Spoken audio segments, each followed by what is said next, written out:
Brandy done. You're good. Hot Brandy. All right. Welcome to all you guys tuning into the Hunter's Happy Hour. I am Tyler from the Birds, Booze, and Buds podcast. I would like to welcome our guest for tonight. First of all, those of you who are very astute may notice that Ron is late. Chiming in right there. Thank you very much for tuning in tonight, guys. I want to kind of introduce our guest as well as kind of go over the new semi-loose format that we're going to kind of try to go with here for a little bit.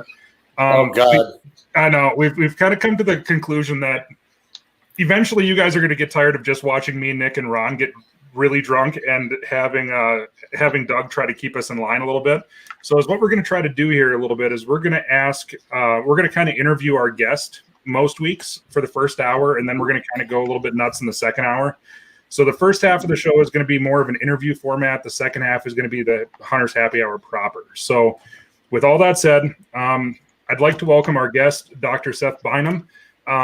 If you wouldn't mind kind of introducing yourself a little bit, telling everybody where you're from, a little bit about what you do, and then we'll just kind of get rolling from there. Sounds good. We can drop the doctor thing now that we're sitting on having beers. Just call me Seth. I call everybody doctor. Whatever you're comfortable with, I'm comfortable with tonight. He's not going to give you an exam, Tyler, no matter what you do, so let it go. Come on, man. We're on lockdown with PPE, so that rectal exam you're hoping for with the glove is not going to happen tonight. God, you're already breaking my bubble. I can't. Yeah. I'm leaving. I'm getting out of here. I appreciate you guys having me on. This is a lot of fun. I enjoy sitting around drinking beer and talking about bird dogs and bird hunting, so this would be right up my alley. I've been in practice for a number of years doing a variety of things.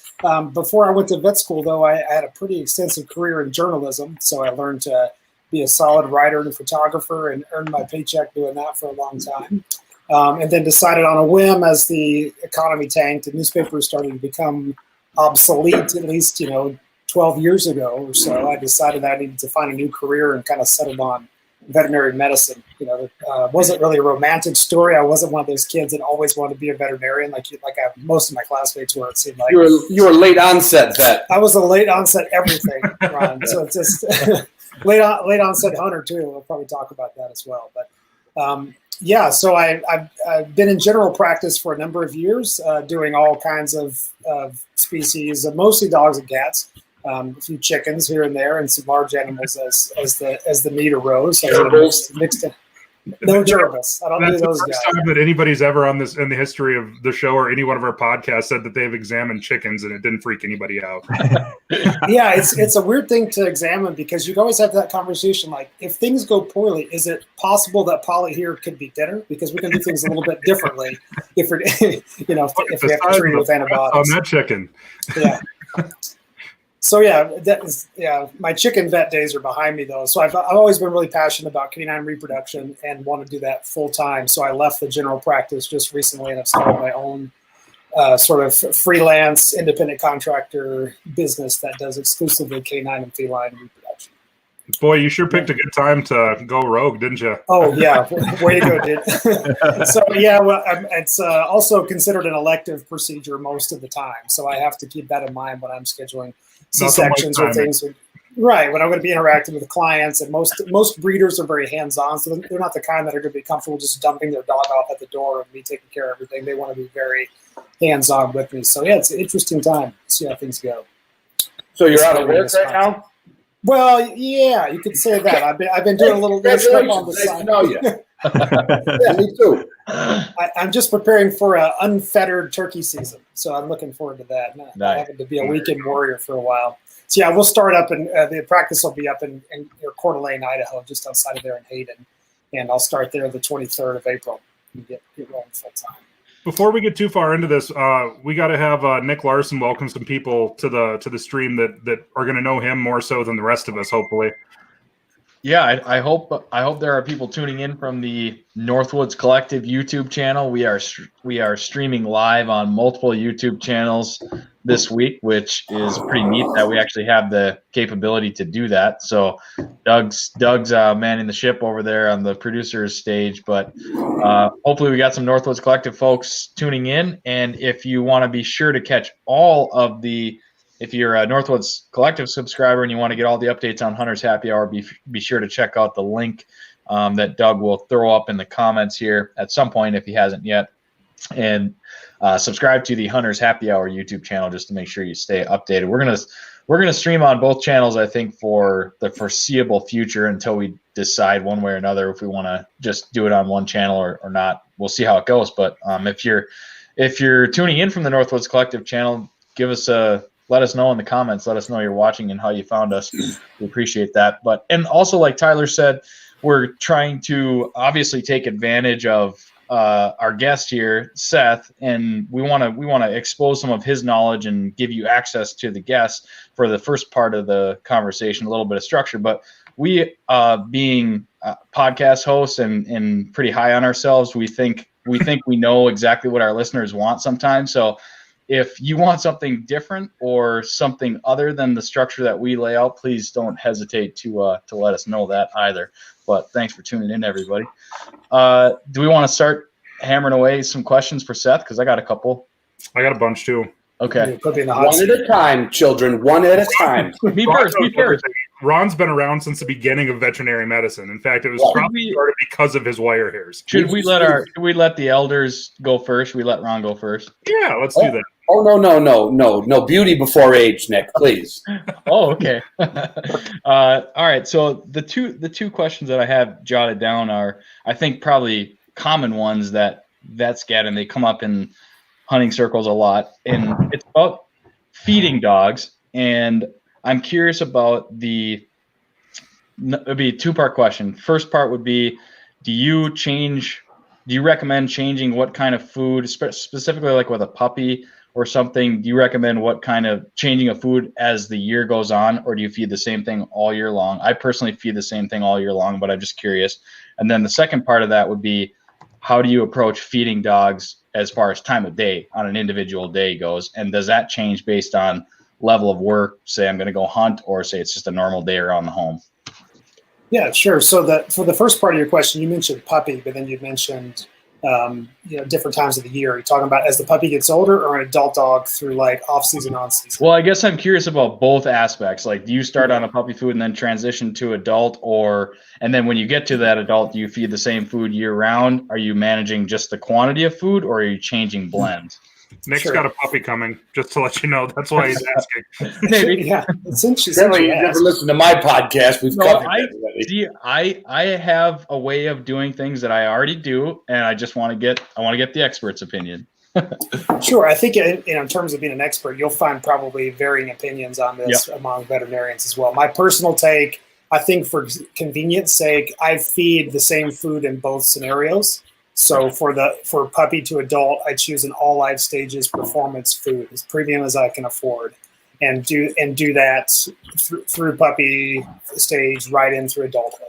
I think these days a lot of the puppy, the labeled puppy foods, it's a lot of marketing involved in that. I mean, that's pretty much it's a consumer driven industry, which is, we can get off on a tangent about why there's been problems with some of these grain-free foods, and that's because consumers really drive the market, and pet foods kind of respond to whatever the demand is. I think these days the technology and the science behind it, especially with your major corporations that do a lot of feeding trials, there really is, if it's labeled for all life stages, you can feel comfortable doing that from puppy through adulthood, and that's essentially what I do.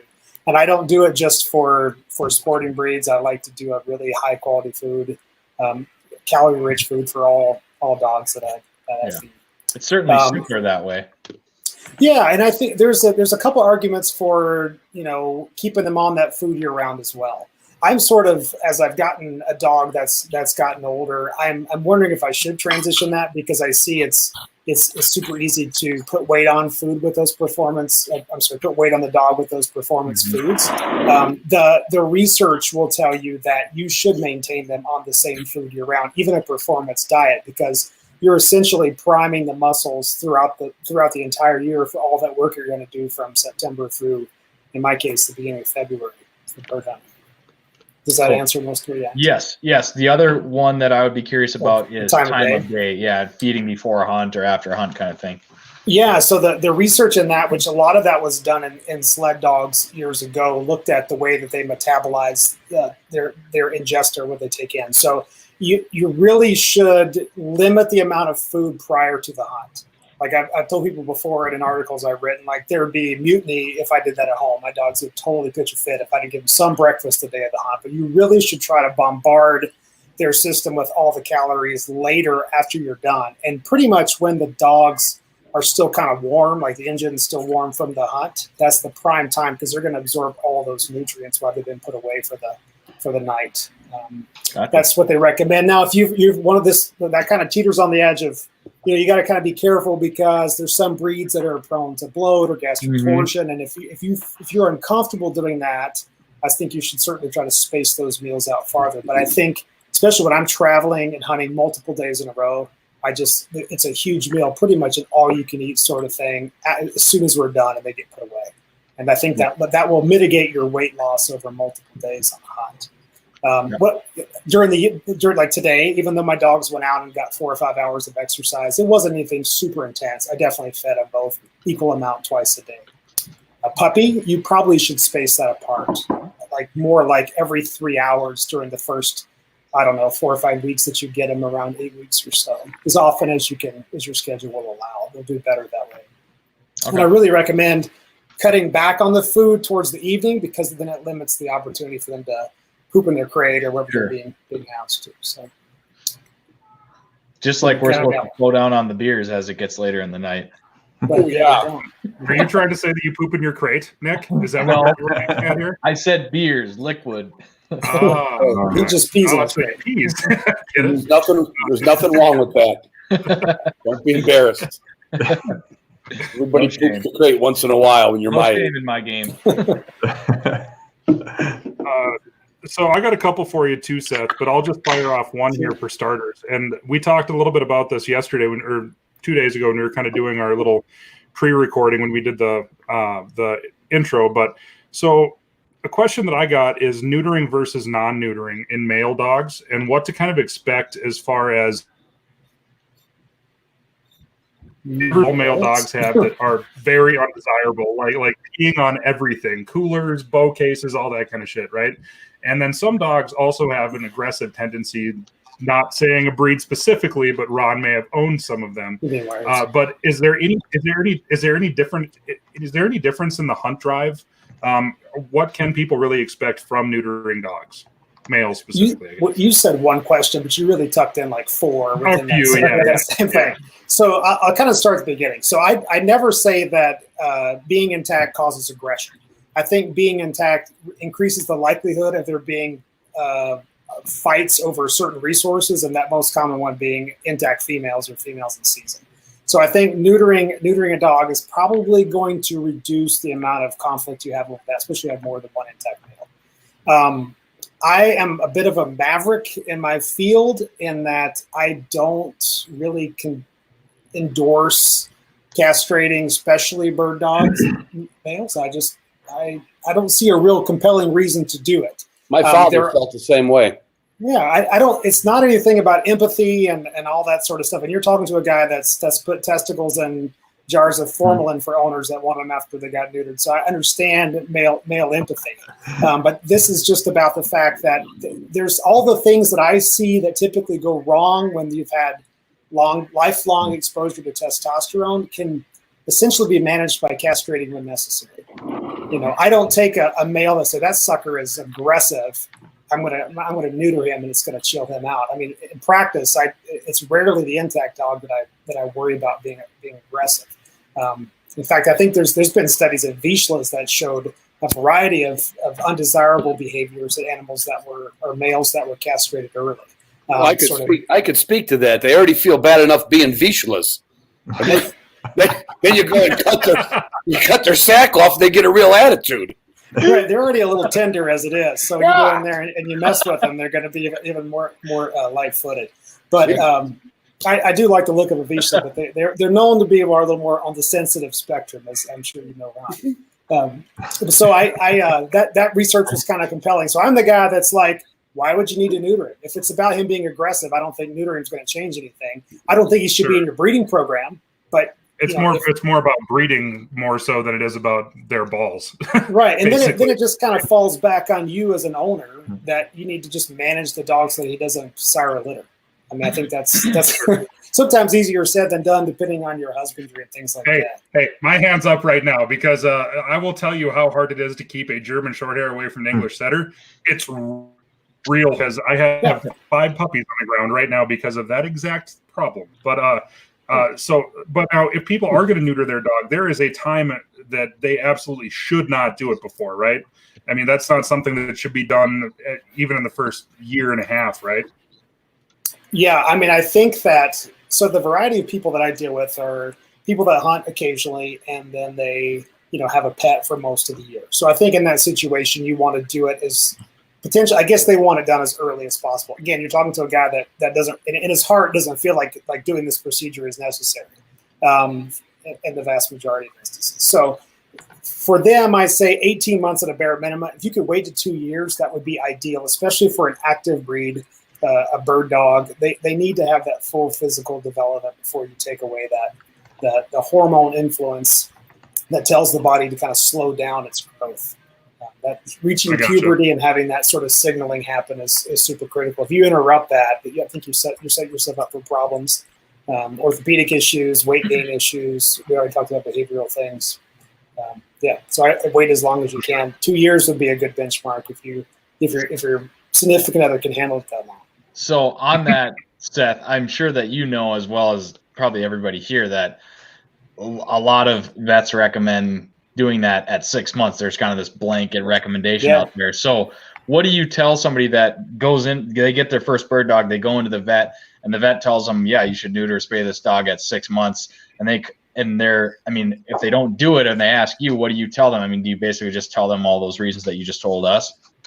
Yeah, I mean, when people come to me on social media and ask that question after they've already talked to their vet, I don't want to get in the way of that conversation. I don't know all that was discussed. Yeah. And what I try to tell people about neutering or spaying, for that matter, is there's a giant list of pros and cons, and you need to kind of research that list and discuss it with your vet, and then decide which of these are non-negotiables for you, and then make a plan based on that.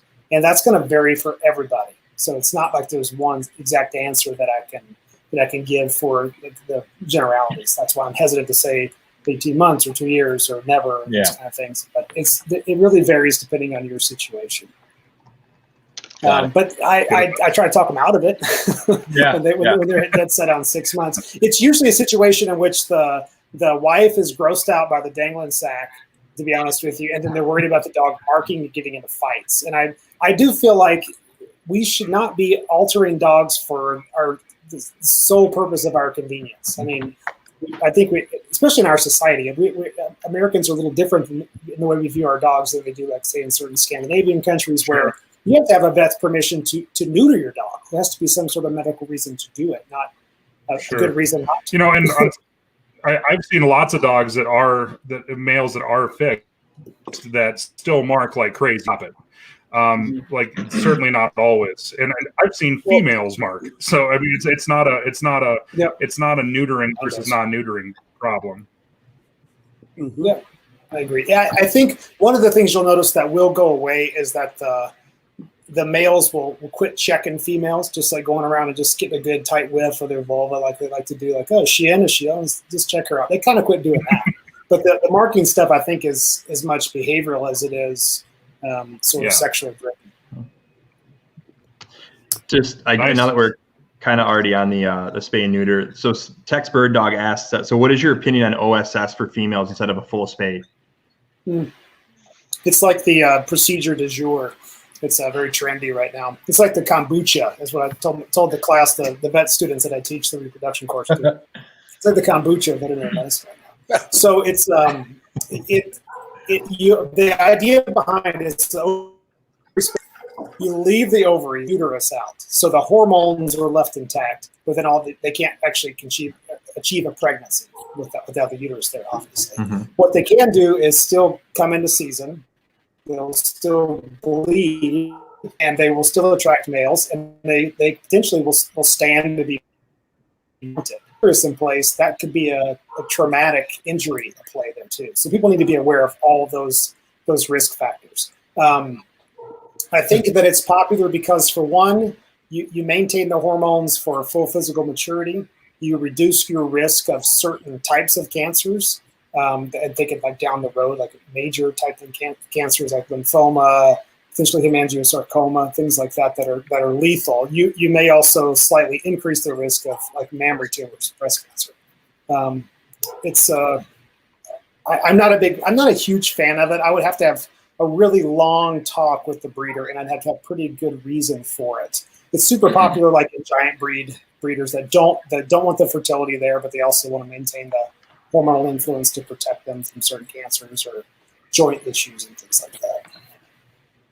But yeah, have a long talk with your vet about it before jumping in. Well, I'll raise my hand for my turn. My turn.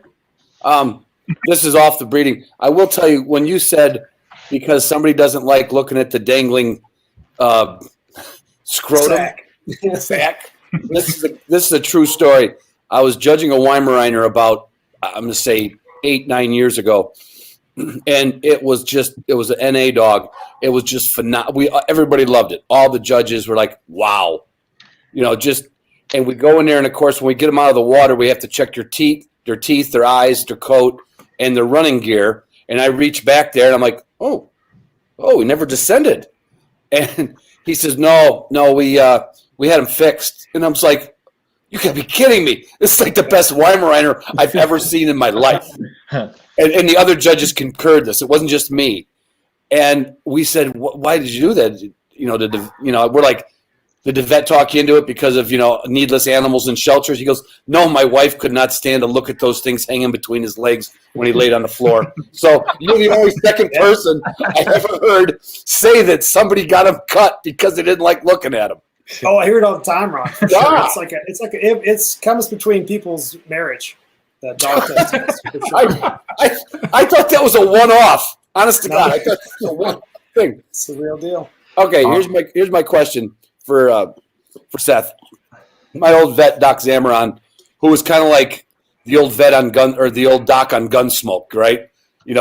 Everybody got shot, and the doc would fix them up somehow. They never died, unless Matt shot them in the street. And I used to be a bit of a worrywart, which I'm sure you get a lot of people. They're like, oh, my dog didn't eat, or my dog's limping a little bit, or my dog, he just doesn't, and I used to be a worrywart early on. And old Doc Zamaron told me, check the dog's gum color. If the gums look nice and lively and pink, memorize your dog's gum color, basically. Mm-hmm. Know what looks good. And later on, he said, know what the dog's temperature should be, his normal temperature. And he said, you can save bringing your dog in because, they eat crap, they eat sticks, they eat so much stuff. And then we, not to give you guys an easy visit, but half the time you go there and it's just, they I don't know if they're just saying, well, we'll keep an eye on them, hold food back for whatever. Is the gum color and temperature a really good barometer, or is that just old Doc Zamaron? No, definitely, it's applicable still. I mean, it's part of when we do a basic check-in, looking at mucous membrane color and then checking the rectal temperature. That's part of every exam that we do. So it's legit. I think everybody should be able to know how to take a rectal temperature and then know what the range should be. That's super helpful when they call me and they're like, hey, if you can do that much, then we can skip a lot of steps and maybe that you could not have to come in at all. Yeah. So, but I always tell people, like, if it gives you peace of mind, then just bring the dog in. Because I don't want you being up all night worried about it. And I'd rather deal with it right now when it's like 5 o'clock instead of 2 o'clock in the morning. Right. Sure. So here's a follow-up to kind of the spay and neuter. So WDC Outdoor, it says, my dog is 6 months old and has only had one testicle drop. The vet says I should neuter him. Thoughts? Yeah, so by 6 months, actually pretty much by 8 weeks, both testicles should be descended in the scrotum. At 6 months, they're definitely a unilateral cryptorchid. You need to for sure remove the cryptorchid testicle. If you want to maintain the testicles for hormonal reasons, then maintain the one that's descended in the sac and get rid of the other one. The other one will be a prime candidate for becoming neoplastic or cancerous because it's in the scrotum. It needs to be slightly cooler than the core body temperature. Being kept warm inside the abdomen or in the inguinal groin area under the skin will make it body temperature, and that's too warm. You definitely don't want to breed that male. That is a heritable condition. Yeah.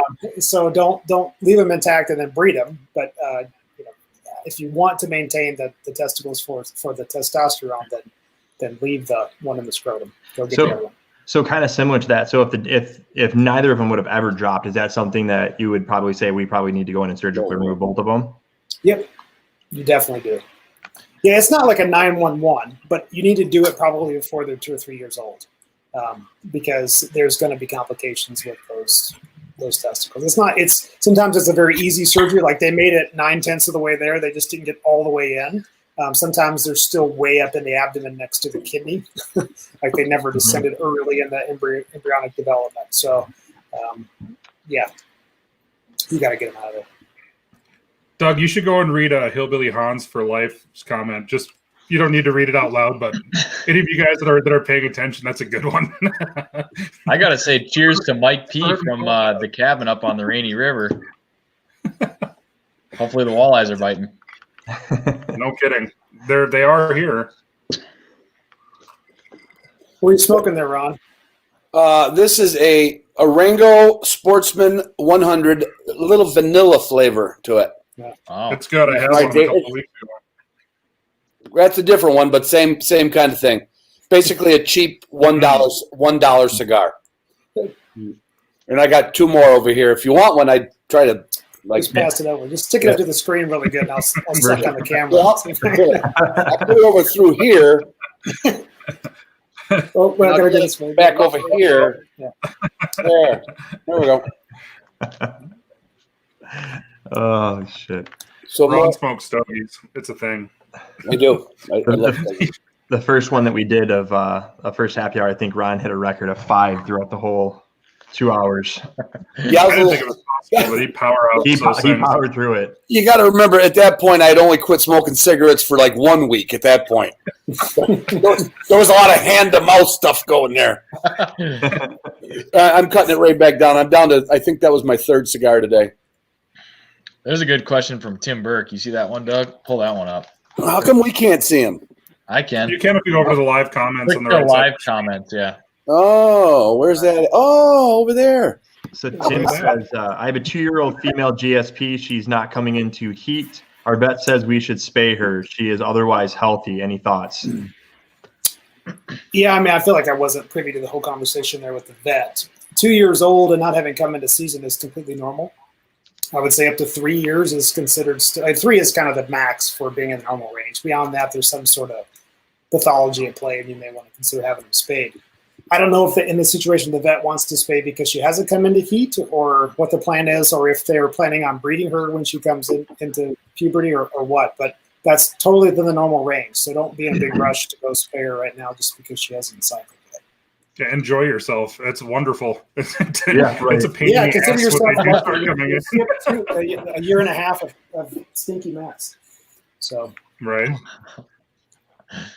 Right. I will not post that one. Man, that is, But oh, might as well this go. guy's on fire right now. We didn't have this guy on. I should have put the comments on. Now I can see them all. well, wait, no, here we go. Live comments. Yeah. Flip over. I got a question for you. Dewclaws versus no dewclaws. That's kind of a big argument that's going on in the hunting community right now. When we talked the other night, I was kind of explaining that when I was over in Michigan, my dog had pups and my vet's closed. So by the time I got back home, they were a week old and they still have their dewclaws, and they're going to have their dewclaws for forever, as far as I'm concerned, for the one that I'm keeping. Is there benefits either way with that? I think it depends on who you ask. So I still take them off in the puppies that are coming, especially bird dogs. And I have a few just toy breed clients that like the look of it being flush. I think no matter which position you take on it, the evidence that supports that, the scientific evidence is really weak. So everything is sort of anecdotal. I mean, I can jump into my little ice story if you want me to tell that and how that might have factored in. But both of my dogs have been without their dewclaws. Doug's already looking for the picture. Doug's looking for the picture right Doug's now. on the Yeah, hunt so you might as well for it. jump into it. Yeah, so I mean, I always considered them to be like big deal. There it is right there. So that's, yeah, looking at it kind of makes my heart thump a little bit. Yeah. It makes mine too. I took that picture before I realized that shit was about to get real. So I was pretty convinced they were just going to hop right back out. So I had the camera in my hand when they both fell through. The female got herself right back out, and you can see she's splayed out pretty good. The old man there on the left, who's 11. He doesn't have the core strength anymore. He didn't have the core. They didn't have the upper body strength to kind of push himself up, and he's got a big, deep chest. He's one of those kind of thicker. He's not a heavy German Short. He's on 57 pounds, but he's with that real knob to look to him. You know, he's got that deeper chest and things like that. So he struggled, and I had to go in and get him. So I ended up in that same little hole with him, getting him out of there. The cool thing about that story is, and if you want more evidence to the idea behind following through with the force fetch, when I fell through the ice, I got myself back out in a hurry, and I had to come back out to get him again. So I got the longest stick I could find, and then it was about 10 feet long, and just extended it out to his face and told him to fetch, and he jumped up and grabbed it with his teeth, and I was able to pull him out by his mouth, and he got enough leverage that way and put him up on the ice. Incredible. Absolutely incredible. So that was like, oh, I'm glad I really followed through with that training program. Hey, Seth, I got a feeling even if I wasn't force broke and I could barely get out, I might bite the stick too. I'd have both hands on the ice, and I'd be like, yeah, you would open the mouth up as I started walking out there with the stick. So yeah, I would agree with you there, except the look on his face was like, are you kidding me? Right now is the time you want to do a little training sesh? I'm trying not to drown here. Because it took me 2 times. The first time he grabbed it was like, and then he let go. And then after the second time, he's like, oh yeah, this is how we're going to get through this. Yeah. So it was kind of neat to see the light bulb go off there too. But in that situation, I had never ever thought about the fact that dewclaws would be beneficial for just like a teeny little moment there. I thought, would this have been different had they been there? Maybe not. Now, there's 11 years of essentially no dewclaw injuries that we don't know if that would have happened in those 11 years too. To be perfectly honest with you, I don't see that many dewclaw injuries in practice. Right. I see people who are negligent and non-sporting breeds that don't get them cut, and then they get ingrown and are a big mess, but they don't typically get ripped off. Now, like a dangly one, like on the back legs, yeah, for sure, that's coming off when they're 2 to 5 days old. But I'm with you. If it's after 5 days of age, 5 days of life, that's their thumb. It's staying. I'm not even going to take it off when they come in for being neutered or whatever. Unless it's the dangly kind, right? Yeah, correct. Yeah, those are just they have an artery, so you can't just like little nip tuck. You have to like ligate that artery off. Otherwise, it'd be a big bloody mess. But yeah, there's no bone joint. You know, it's really weird. Broncos. Go ahead, Ron. Broncos almost always have, not almost, most of them have that really dangly, goofy-looking, worthless little flap sitting there. It grows a nail like a son of a gun. Yeah. And then their front ones are almost thumb-like. I mean, they're big. I mean, they're just huge. But we've taken them off when they were pups, and I've never had any problem. I don't know if that would have saved my dog out of the ice, but there was a couple of comments through social media, which you got to expect that when you put that kind of thing out there. Sure. Yeah. It was like, hey, have you seen this video? Or hey, what do you think about the dog that had dewclaws? And I'm like, well, I'll be honest with you. It did occur to me at the time that it wouldn't hurt to have them there. But I still, like I said, if you look at the research that's been published on dewclaws, not dewclaws, it's weak either way. So there's no science to back your position. You just have to do what you want to do. This is a dumb question. This is a kind of a dumb question, and I understand that. But do all dogs have rear dewclaws as well? Because I got a short hair right here that does not. He has dewclaws on the front, but not on the rear. No, it's not. Okay. It's definitely more vestigial than the fronts. I think every puppy is born with the fronts. I can't imagine a situation where they wouldn't be born with those. But the back is kind of hit or miss. Ron mentioned the Broncos maybe have in their genetic profile more of a tendency to do that. When I'm doing breeds that have like a Merle gene, like say like a Australian Shepherd or something like that, it seems like the Merle puppies out of litter are more prone to having it than others. I don't really know if there's any science to that, just sort of anecdotal. Yeah, it's hit or miss. But we always check when they come in for that 2 week, like have the tail stalk or dewclaws removed. We always check the backs to make sure there's none there. Gotcha. It's a very, very, people that are like think it's torture and I'm sure Ron can attest to this, at 2 to 5 days old, it is literally It's not attached to anything. that's not even surgery. I mean, there's a little bit of like a little tiny bit of blood, but you just nip. It's all like cartilage, and it's just that you're done. I've seen some puppies literally not even make. I've seen some puppies make a noise, and other puppies just go like that, And I mean, not even yipe. And my vet always did them right at 2 days. I think she was the earlier the better, the less nerve endings and everything. I'll tell everybody, back in the day, my buddy Jeff and I, we decided not only were we going to tattoo our dogs when we had short hairs, we weren't part of the club. We just thought we'd tattoo them because we were idiots. And we thought if we put their name on their stomach or their ear that we wouldn't lose them. And that was our first idea. And then our second litter, we decided we can dock these tails ourselves. This is not a big deal. I do not recommend your own tail docking. That was, we tried stop bleed powder, we tried pressure, we tried crazy glue, and I thought that one puppy was a goner. Oh my god. Yeah, that's one that I like leave it to a professional. Although there's some breeders that have a pretty good technique, and I always ask breeders what they do because I'm just out of curiosity, want to know what their technique is, especially when they bring the puppies in for, like, say, a 6 or 8 week exam and the tails look really great. I just always like to always wanting to learn about what their techniques are. I definitely advocate for suturing, and the closer you do it to 2 days old, the less chance you have any sort of major hemorrhage out of there. The guy that I got my short hair from, they dock their own tails, and they dock it a little bit longer than standard. And man, I've seen some that are kind of like blunted over, and they don't look very good at all. This one looks really nice. I don't know what he does, but I'll ask him next time I talk to him.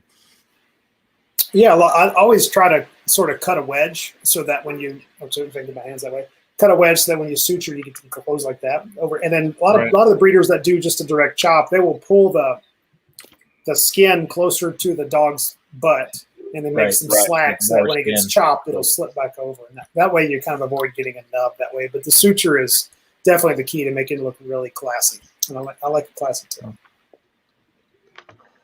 What's these on here? Lots of balls talk. Sorry. Yeah, your questions. We might have elaborated a little bit. But. It's genetic.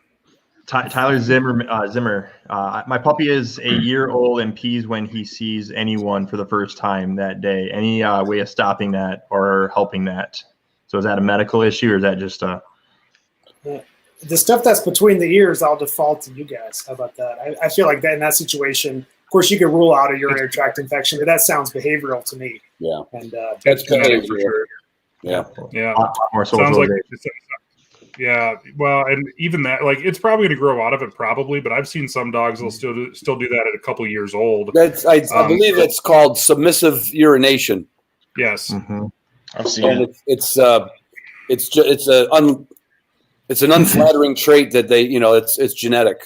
Yeah, my puppy grew out of it by about 7 months old. So yeah, there's a confidence thing to it. Maybe it wasn't the dominant pup in the litter. It's a lot of factors that go into that too. So. Yeah, I don't feel like it's a medical issue at all. Well, here's a long one. Med kit. That's recommendations on a med kit, and we'll lump into this one. In it. Yeah. So what to conclude in, but then there was also a follow-up one. So if you leave your med kit in your truck, what are some things that you should carry on your vest? How about you guys start answering this, and then I'll fill in with things I feel like you should have that you all missed. Because I'll be honest with you, my med kit is super light because I'm like the luckiest bird dog owner ever, except for the ice incident. That's like the one old shit moment we've had in 11 years together. So sure. No, the second one, but still nothing bled out. So we'll I don't carry much. So I've never had any.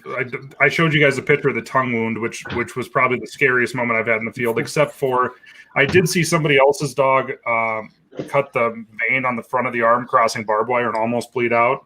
But you're not putting sutures in that. You just got to put pressure on it and get it to a vet, basically. But a couple things that I do carry in my vest, I carry a pretty basic med kit. I know where the vets are, the emergency vets in my area when I'm hunting. I just make sure that I have numbers and that kind of stuff. But in my vest, there's a few things that I do carry. I always carry a lead, just in case a dog does get hurt and you need to heal it out of the field. I mean, everybody's dog should know how to heel, but you ask Ron, they don't, including mine. I'd be the first one to tell you that, especially if a dog's under some sort of duress, it's probably it's probably not gonna listen to that. So having a lead is important. I always carry a set of either needle nose pliers or hemostats just in case a dog does get into a porcupine. Most of the time, they're not going to be, depending on the breed and depending on the dog, they're not going to be those porcupine incidents where they come out like this with like a million porcupine quills on them. A pretty common porcupine incident is like 20 quills, which is something that you can absolutely, as long as you're not someplace close to the eye or in the back of the throat. So I carry that, and then I carry honey just in case a dog does start to get hypoglycemic, which I seen this last year in October.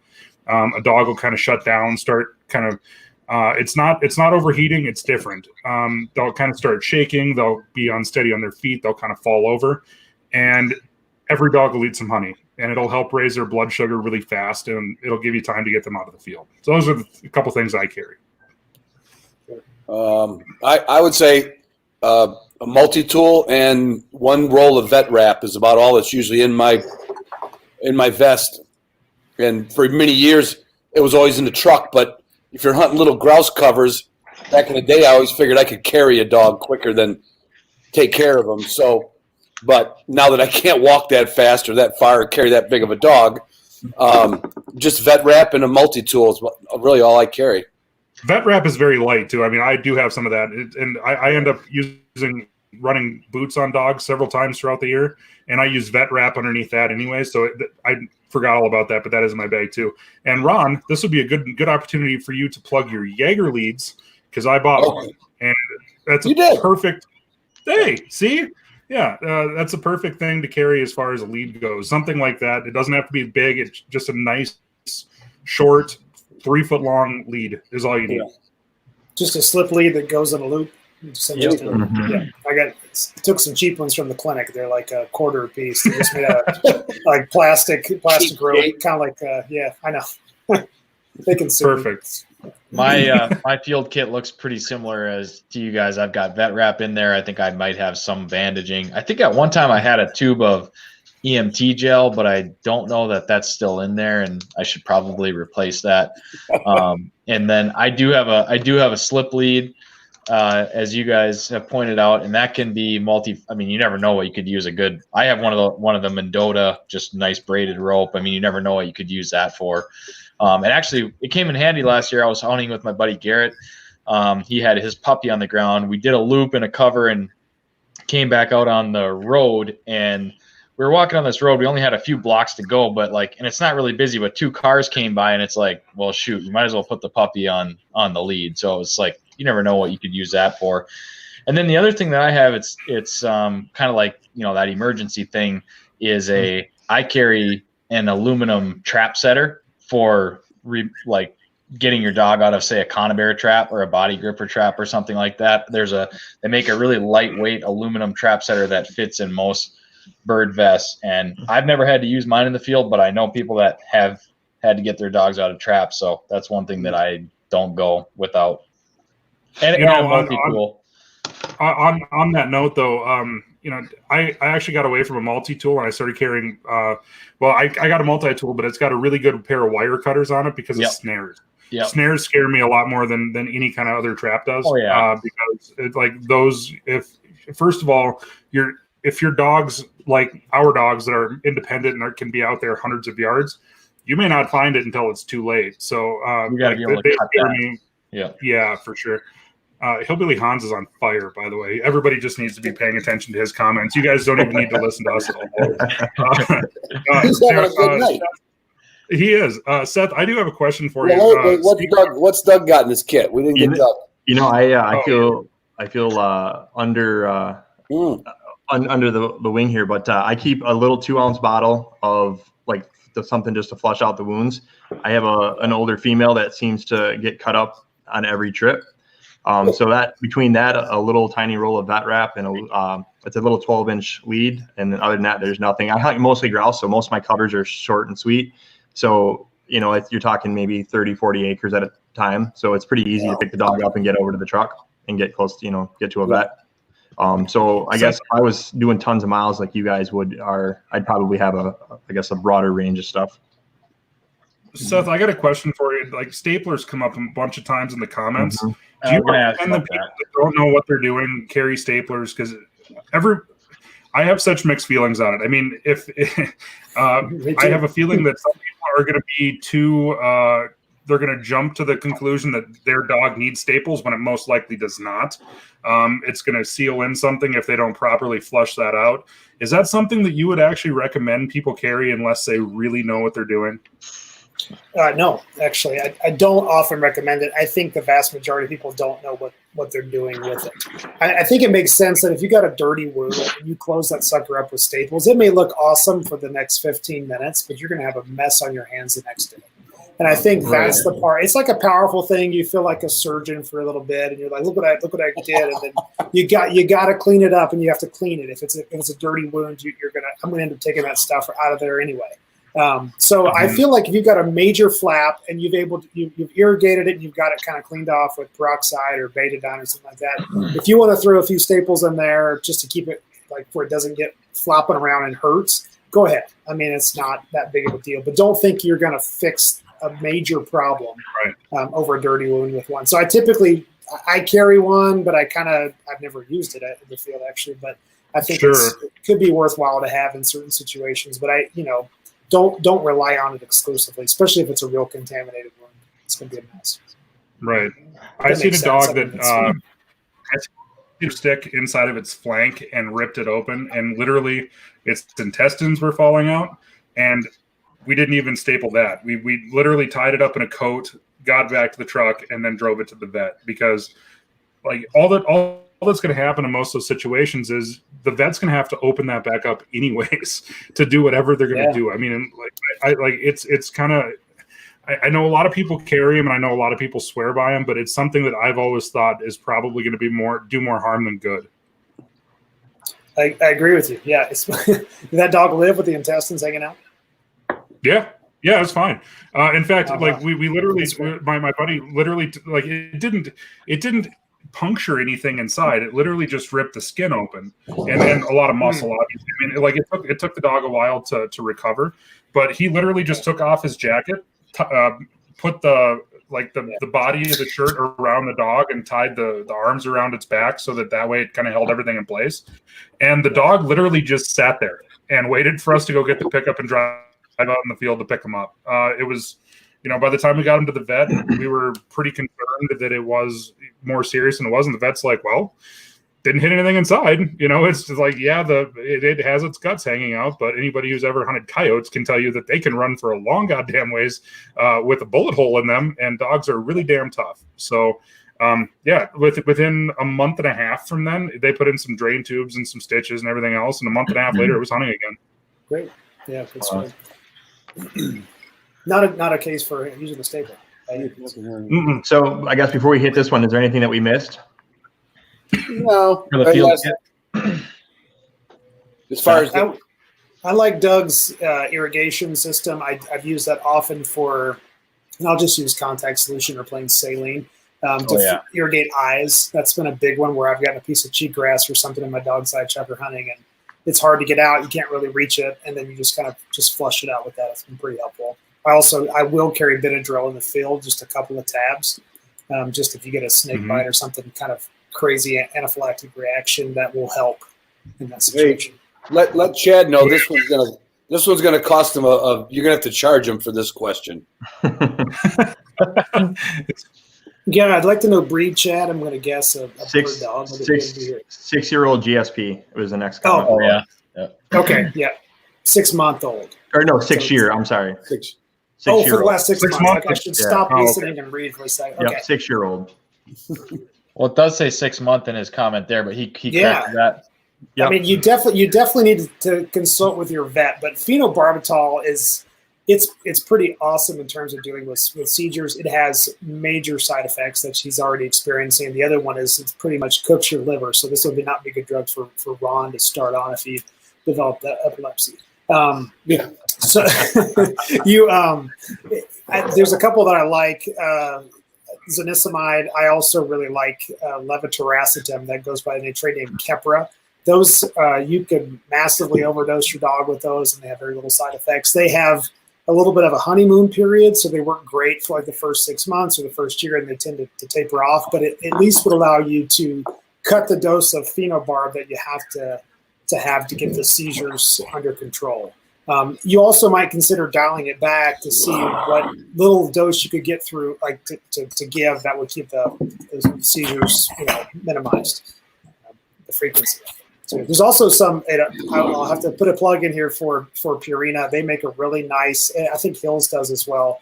A NeuroCare food that's really high in what's called medium chain triglycerides. So kind of helping form sort of ketosis in the body that deals with it helps manage seizures like they do it in young humans. The same sort of concept. NeuroCare is that food, which is pretty well. So there's a lot of modalities you can go through besides just the plain old phenobarb. I don't even prescribe phenobarb anymore. It just sounds scary.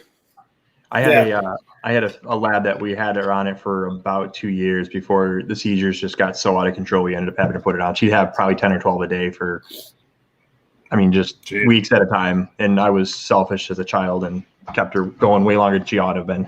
But the phenobarb, older dog. No, she was probably 3 or 4 years old. So she started. It was almost rhythmic about how she had seizures. So she would have them pretty on pace on the hour within minutes of 60 minutes. So we could almost predict when her seizures would happen. And they had her. She was at the end was getting way more than she should have, and she, on top of that, was getting Valium just to kind of keep her. But she was coming out of it. Yeah, she was coming out of the seizures, not even remembering what was going on, and we finally had to put her down. But yeah, it's some nasty stuff. But seizures happen for a variety of reasons. Idiopathic pretty much means we have no freaking idea why they're happening. That's the doctor word for we don't know. Yeah. That's where the word idiot comes from. There you go. An idiot. I don't know. For dummies. We're all different. Yeah. So tick season in Minnesota, dogs are on NexGard. Thoughts about adding topical and such as collars? The collar would be a good choice in this situation because you're already on NexGard. I think if you had a topical, you're just sort of more or less getting the same kind of treatment. So the NexGard, the ticks are going to attach. They're going to bite, but then instantly die. So there's still a risk of transmission for certain diseases. Lyme would be on my list. I'm pretty sure Minnesota's in a heavy Lyme endemic area. Nick can correct me on that if I'm wrong. In our part of Idaho, we're actually spared a lot of the crazy, other than parvo, but most of like the other parasite type diseases, heartworm, those we just don't see high incidence of it here. So when you're in practice and you don't see it, you kind of lose track of how to treat everything. But is NexGard is one of the ingestibles? It's like a Brevecta NexGard. Yeah, I use Brevecta. Yeah, I like that. Yeah. So I use Brevecta. I used Brevecta for a year, and then just like he was talking about, the ticks would still attach to the dogs. And the next year, I went to a Seresto collar. Yeah. No, like I didn't find any ticks at all. I found the same thing with the Seresto collar in that I think they said it wasn't supposed to be a repellent, but like I did not find any ticks on my dog with the Seresto collar. And I don't use it now. I use Simparica and ingestible, but I had good luck with the Seresto collar. Yeah, I did too. In out here in North Dakota, we don't. No, go ahead. I said out here in North Dakota, we don't really have a ton of we have wood ticks. We don't have deer ticks. But I found from mid-April to mid-June, we do have a decent amount of ticks around.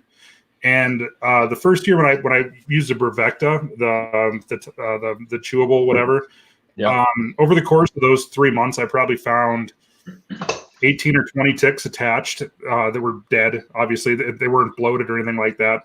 Then this last year, I went to Michigan in April, and I was going to go down there and do some steelhead fishing. They're like, you need to have tick collars for your dogs. I didn't have any Brevecta, so I went and bought one of those Seresto collars. No kidding, I went the entire tick season here in North Dakota and in Michigan. Never found a single tick on my dog at all. Yeah, that's good. I'd like to know that they're safe because I found a Seresto collar last year hunting in Minnesota, and I got in the motel room the next day. All my dogs were covered up in ticks, so I went and bought the collars. But Seth, have you ever heard? Is there any downside to some of these repellents that you know of? Any data on that? Yeah, they're all fairly heavily tested. I would say Bravecto is the one that their research is the least compelling, but they all basically take a group of beagles and then dose the shit out of them, and then they all measure what happens. And so, I mean, to put it bluntly, that's kind of what they do. That one had very few side effects. So, but I do see it in practice. The most common with Bravecto I see, because that's the most common oral one we've given in practice, is just the dogs go off their feed for a day. I have maybe one dog out of, I don't know, thousands that I've given it to that had some pretty severe vomiting for a day or two. Yeah, they kind of vary. I haven't seen like a major immune reaction. Right. Okay, good to know. We've had several questions about rattlesnake vaccines. Yeah. And I mean, we should probably hit a couple of those because that's definitely something that's come up multiple times. One guy asked snake break versus snake vaccine, and another guy asked thoughts on a rattlesnake vaccine. You mentioned that you carry Benadryl in your vest. Where I'm at, and I know where these guys are at, we don't really have to worry about that too much, but that is a huge concern for people that are coming west for the first time. And depending on where you go, it's a real concern and what time of year you're going to go. What are your thoughts on that?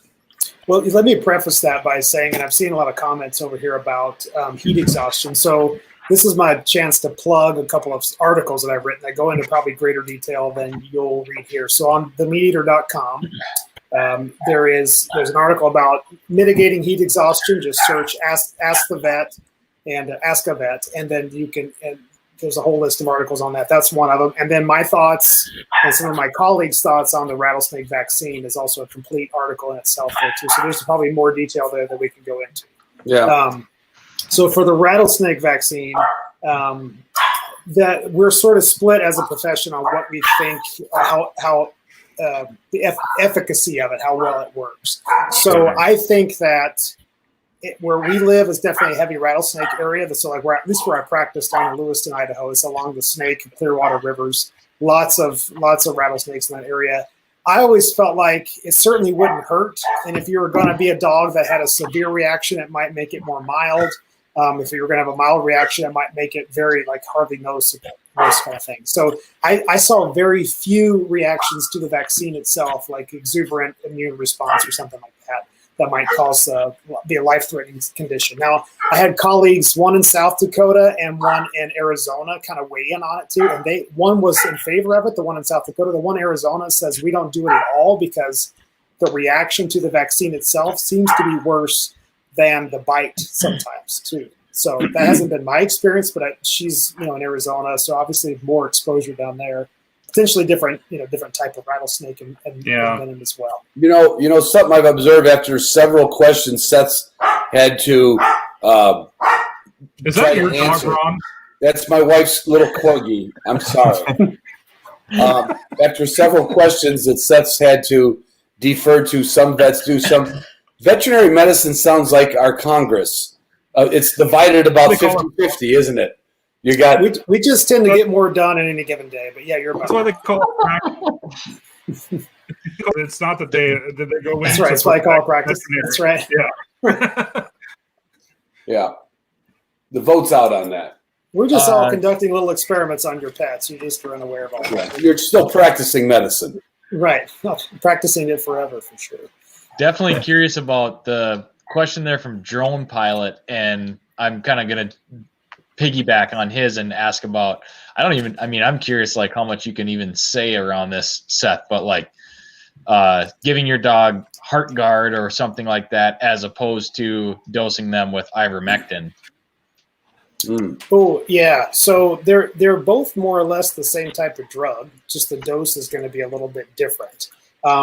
He lives in Memphis, it looks like. I grew up in Gaston County, North Carolina, so I would say if you look at a density map of cases, I'd probably be number one on there. But where we live now, we don't see much of it. So I don't feel like I feel qualified to weigh in on that specifically because I don't have a lot of cases to compare what I think has been effective. So I apologize Mr. Pilot that I don't have a better answer for. I'm curious if he is actually a drone pilot or if it's just a recreational title. Oh, if he flies drones for the military, that's badass. I'm just saying, putting that out there. I could answer Luke McCain's question, and I want to know if Luke McCain is like an old, the old show, Rifleman. You guys remember the Rifleman? No, we're not that old. I think it's Jim McCann, the professional photographer's son. I just made that up. Nice, nice. Anyway, Jim's going to be on my podcast in a couple weeks. Yeah. I think if you have a Griffin, you should be stripping its coat all the time. All those coats with like some of the woolly wire hairs and some of the Griffins, you should strip that coat all the time. That's a maintenance thing. That hair is not giving them any. It's really just not a good coat when you got to strip it. And it can hurt him in the remainder of the winter when he's home. No, you can run a short-haired dog in the wintertime. You can run a hairy dog it's conditioning really. For if you're going to go down to the heat, the dog's got to be in good condition, and you just got to pay attention. The coat. I just think you should. If you got a coat that could or should be stripped, strip it. Keep it stripped. Absolutely. That's all. There we go. Right, that was the groomer's question. I'm in the groomer's corner. So we've officially made it to the second hour of this thing. So now we can. We should probably have a social. Cheers, fellas. Now we're now entering the Hunter's Happy Hour proper, but we still have a lot of vet questions. So it's free vet advice. People are but now we can talk over each other. Okay. Now we can be fat. Seth, have you seen? Coming from Idaho, I know you do see a lot of snake bites, or it's possible, definitely potatoes. But it's possible to see a lot of snake bites over there. How bad is a general reaction to rattlesnake bites in bird dogs? From my understanding, it's generally just kind of like incidental contact in football, where they kind of like run over it, and it's kind of a defensive bite without a lot of venom to it. Is it like what percentage of them would you say are life threatening? Okay, you're asking how many bites are going to be life threatening, or how many once they come in? Oh yeah. Well, I don't know if you missed it in the field, it could happen, and then you would be like, what's wrong with my dog? And it's that could be a mild situation. I would say that it's been probably 2 years, 2 full summers of taking an emergency call that I've seen one that I felt like this could be kind of hairy. So I don't know if that's because these dogs were vaccinated, or if because the bites were not very, very deep, or not a very good envenomation or whatever. For whatever reason, it hasn't been that bad the last 2 years. Right. But I would say the year before that, and maybe the year before that, we had several that had to go through the full, like the anti-venom. So using the basically the antibodies, that they produce, the expensive stuff that you have to use when you get a bad reaction. Had to use that quite a bit. So I don't know if what changed. It's probably just all circumstantial to that particular situation. Typically, though, it's like painful as hell, expensive, but I haven't seen any dog die from it. But again, I don't think I have a sample size that's very big. Maybe like 25, 30 dogs. Like my friend in Arizona, maybe 300. Sure. Yeah, I get you. So. All right. So Joe was asking wound cleaning, hydrogen peroxide, or what is that? Betadine? I'm not sure. Iodine. Iodine is one better than the other. Stuff. Yeah, I think it depends on what stage of the wound you're at. So if you're like in the first day or two, I think probably hydrogen peroxide is totally fine. There's kind of a mixed feeling on it in vet med, because it definitely causes the creation of what are called reactive oxygen species. So you might delay some wound healing using it like later on, like say 3 or 4 days in. But I still think it's cheap. You probably already have it, whereas you may not have iodine or betadine. So go ahead and throw it in there. I don't think it's gonna hurt anything. But somebody has done more research on it and seen some bad reaction and would argue with me on that. But I use it. I think it works pretty well. Betadine's great, but it's just not that available. I think it's always good to use iodine if you have it. It's probably a better choice. It'll stain your stuff though, so just be careful. Really bad. Yeah. Really bad. Also, hydrogen peroxide before can we go get bad. hydrogen peroxide can go bad. So like that's something that you should change out of your kit every year. Like loot, yeah. Like if it freezes, Yeah, I'm told that once it's opened, it starts losing its quality. So, or I think if it still bubbles up, though, you're good. Right. Yeah.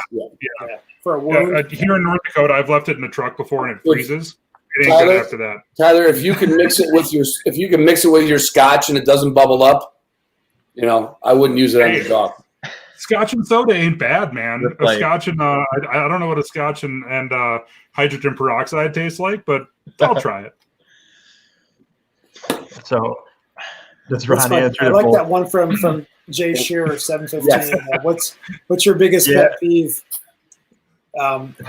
So I would say that it's probably behavioral stuff, to be honest too. So like I said, I was a bird dog guy long before I was a veterinarian. So when I see a dog that has nice conformation, probably birdie as hell, and they come in there and they just have no manners, it just grates on my nerves. I mean, I'm sure that all of you can relate to that at some capacity, being a vet or not. But it drives me nuts. My vets always told me the one, like when I would train a dog to some level, they were always like, "Oh, it's so good to see you," because they can literally take my dog's temperature, draw blood, give him a shot, and the dog just sits there like, "Okay, well, when can we leave?" And I cannot imagine, because I'm not bragging, but at least I've done that with my dogs. And when my vet's telling me that other people's dogs are climbing the walls and they're jumping over their head, oh my God! I've told people, here's something. Here's a little tidbit. In NAVDA, we check the dogs at the water for the puppies and older dogs. When they come out of the water, we check their coat, their running gear, and we look for extra teeth or missing teeth in their mouth. So we're like pulling everything open, and we tell people to do this with your puppy when they're little. Pick up their gums, fuss around with their feet, make sure. And if the dog's fussing, you put them on their back, and you say, "No, you are going to sit here and let me look at your teeth and your feet." You do that when they're little, and your vet's going to enjoy seeing you when you come to visit them. It blows my mind how many of my friends that are bird hunters tell me that they have to take their dog in to get their nails done. I'm not kidding you. It's like, they're like, "My dog will not sit here for you to cut their nails." It's like, are you shitting me? Then you have done, well, we're in the second hour of this, so you've done fucked up as a dog owner. Probably somebody watching this does that. If you have not messed around with your puppy's feet enough where you can cut their toenails, you have messed up. Like they need to know that when you're doing that, you're doing that. Like there's no there. You're not going to grab my hand with your mouth. You're not going to do nothing. You're going to sit there and you're going to take this. It's the same. Like just like Ron said, same thing with the teeth. If you see a dog that a person has messed around with their teeth and their feet since they were puppies, and you go to try to pull porcupine quills out of their mouth, it's different. Like a dog that's not used to you messing around with his mouth is going to freak out way more than a dog that is used to you just screwing around with it all the time. Well, try getting porcupine quills out of a dog who doesn't want you messing with his mouth. Exactly. I just said that. Thanks, Ron. Yeah. Appreciate that, man. Yeah. Well, I was emphasizing your point. Hey, he was busy. Ron may be the only person here who's ever actually porcupine quills. Aaron Black. He may be the only person who's ever had to have porcupine quills removed from a dog's scrotum. So, he's got more experience. The dog tried to mushroom stamp the porcupine. Tiffany said she was quite sure that after the fight, he tried to dry hump it. Because she said I have never pulled out that many quills. She's pulled out that many quills out of a dog's face, but because I've never pulled out that many quills out of a dog's undercarriage and testicles. No, he was.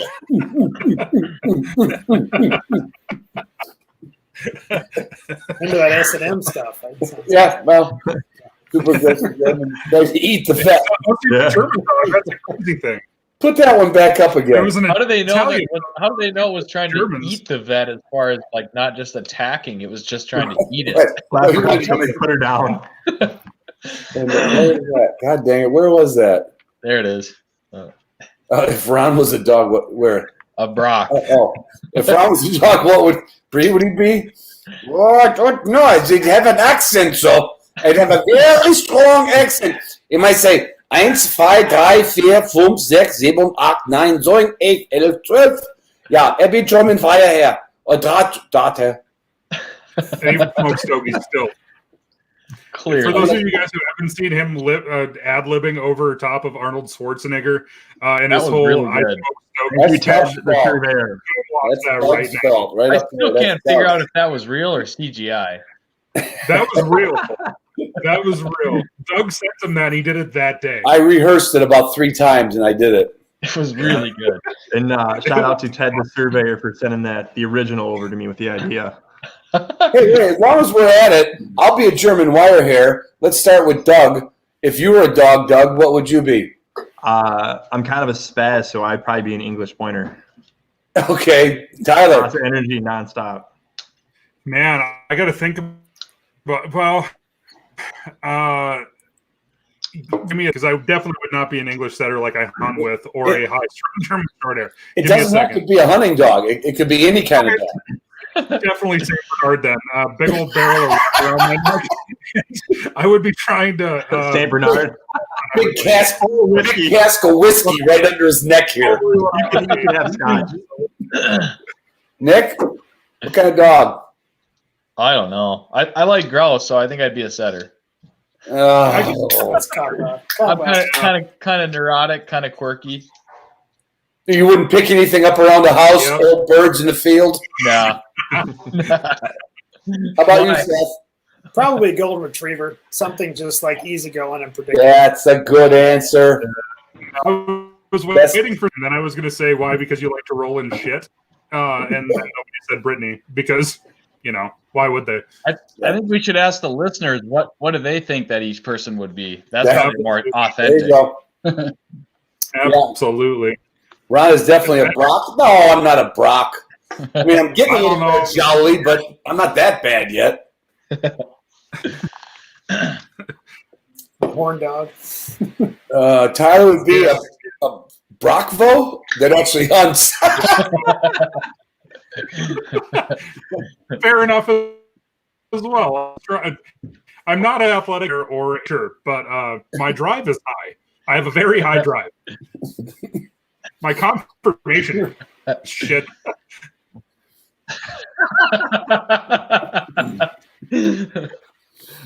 What else we got? Nobody else has got opinions of it. There we go. Oh no! Point. That could be a footprint. I would say for Nick is pointing left. And back is a golden. I don't know the whole pointing lab world that well, but that feels like an insult. I'm just gonna. I think you're right. He called me a French Brit. I mean, what the hell? Oh, that's quality. And banned. You're the first All right. Block Hillbilly Hans out of the deal here. No, he's blocked. You are banned for 24 hours.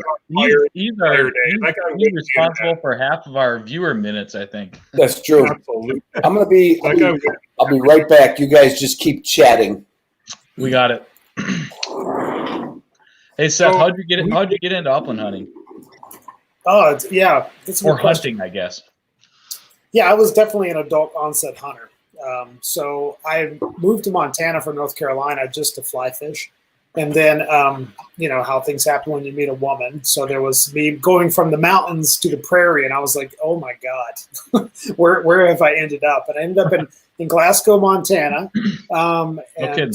I was there. I was like, this place is different, not quite the fly fishing mecca that I would just left. But I didn't realize at the time that it was a pretty fantastic upland bird hunting area. Mm-hmm. So I was just telling this to Tyler yesterday, but I was reading a lot of John Gierach at the time, and he was obviously a very famous fly fishing writer, but did a lot of bird hunting on the side.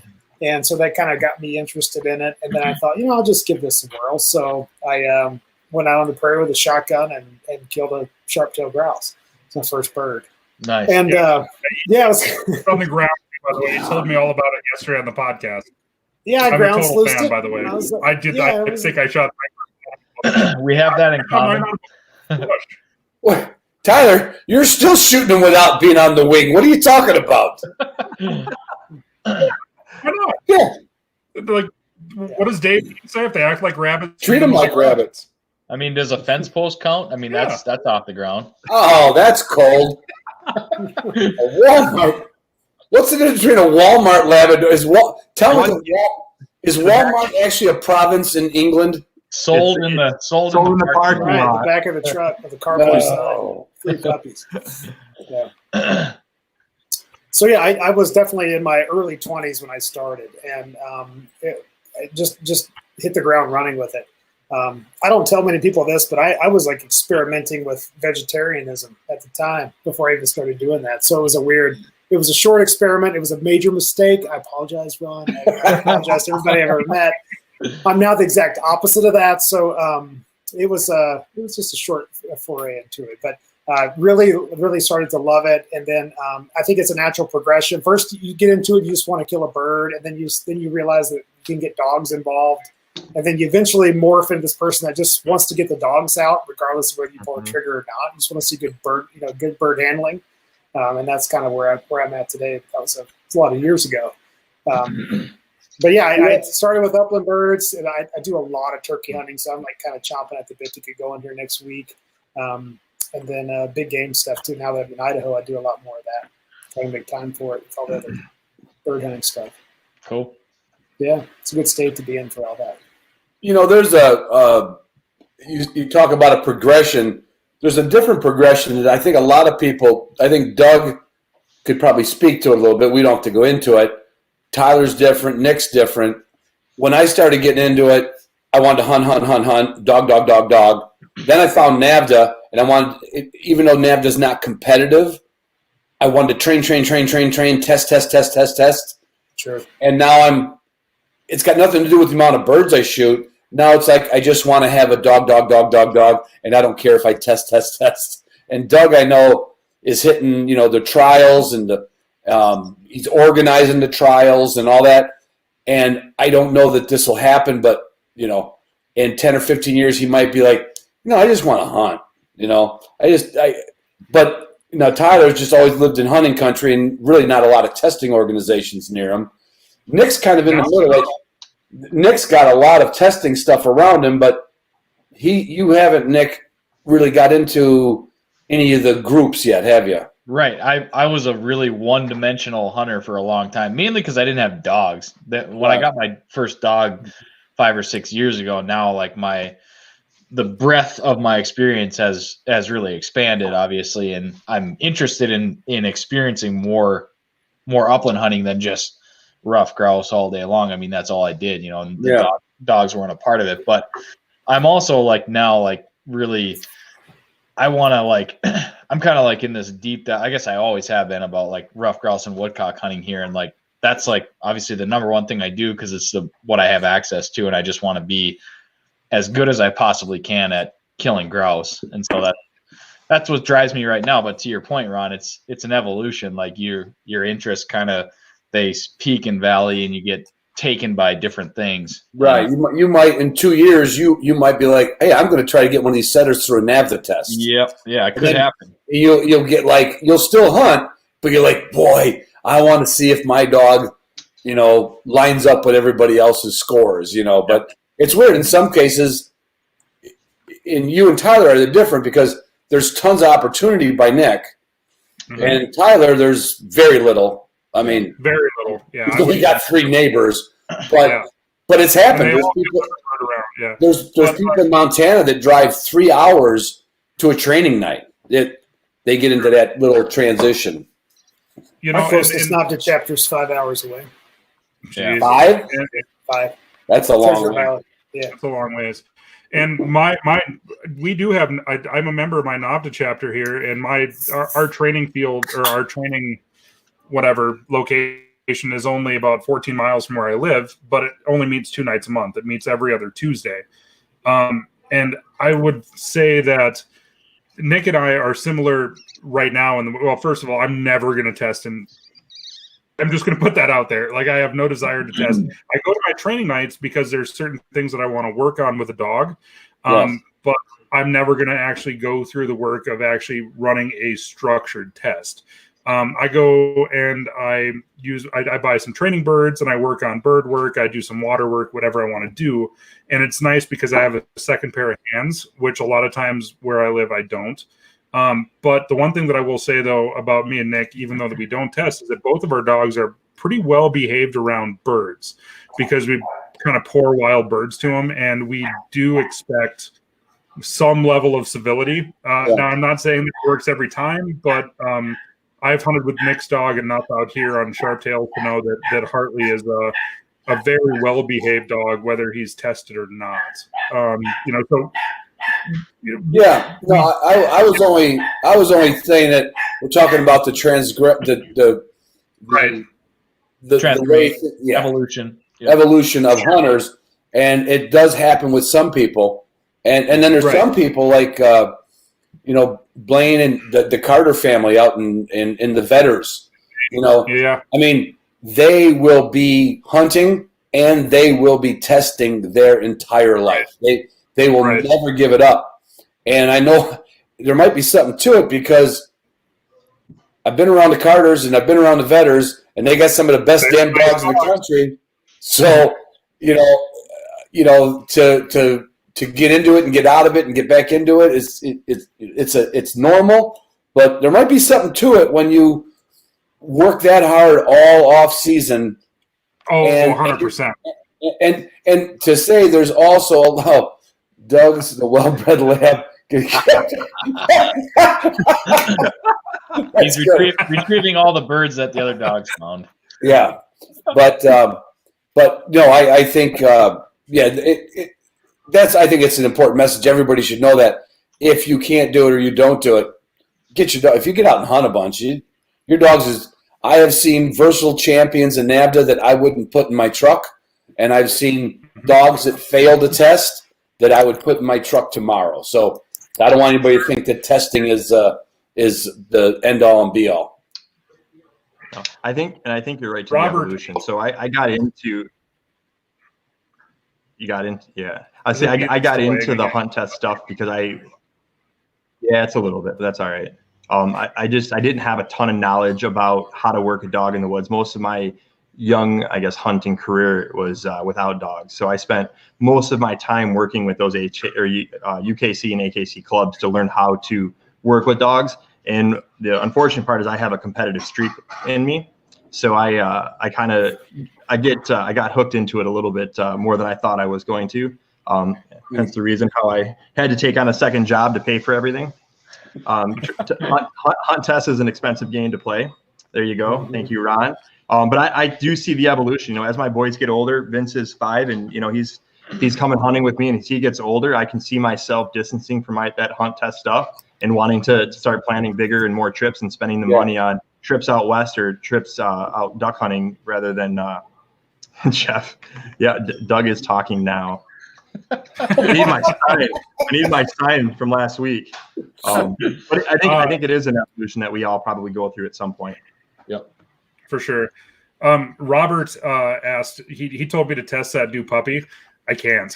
It's it's not a purebred. It doesn't have papers. In fact, Kyle, neither does Bo. Bo is a purebred German short hair, but he does not have papers. Isn't there some kind of hillbilly hunt test that you could do? Oh yeah, sure.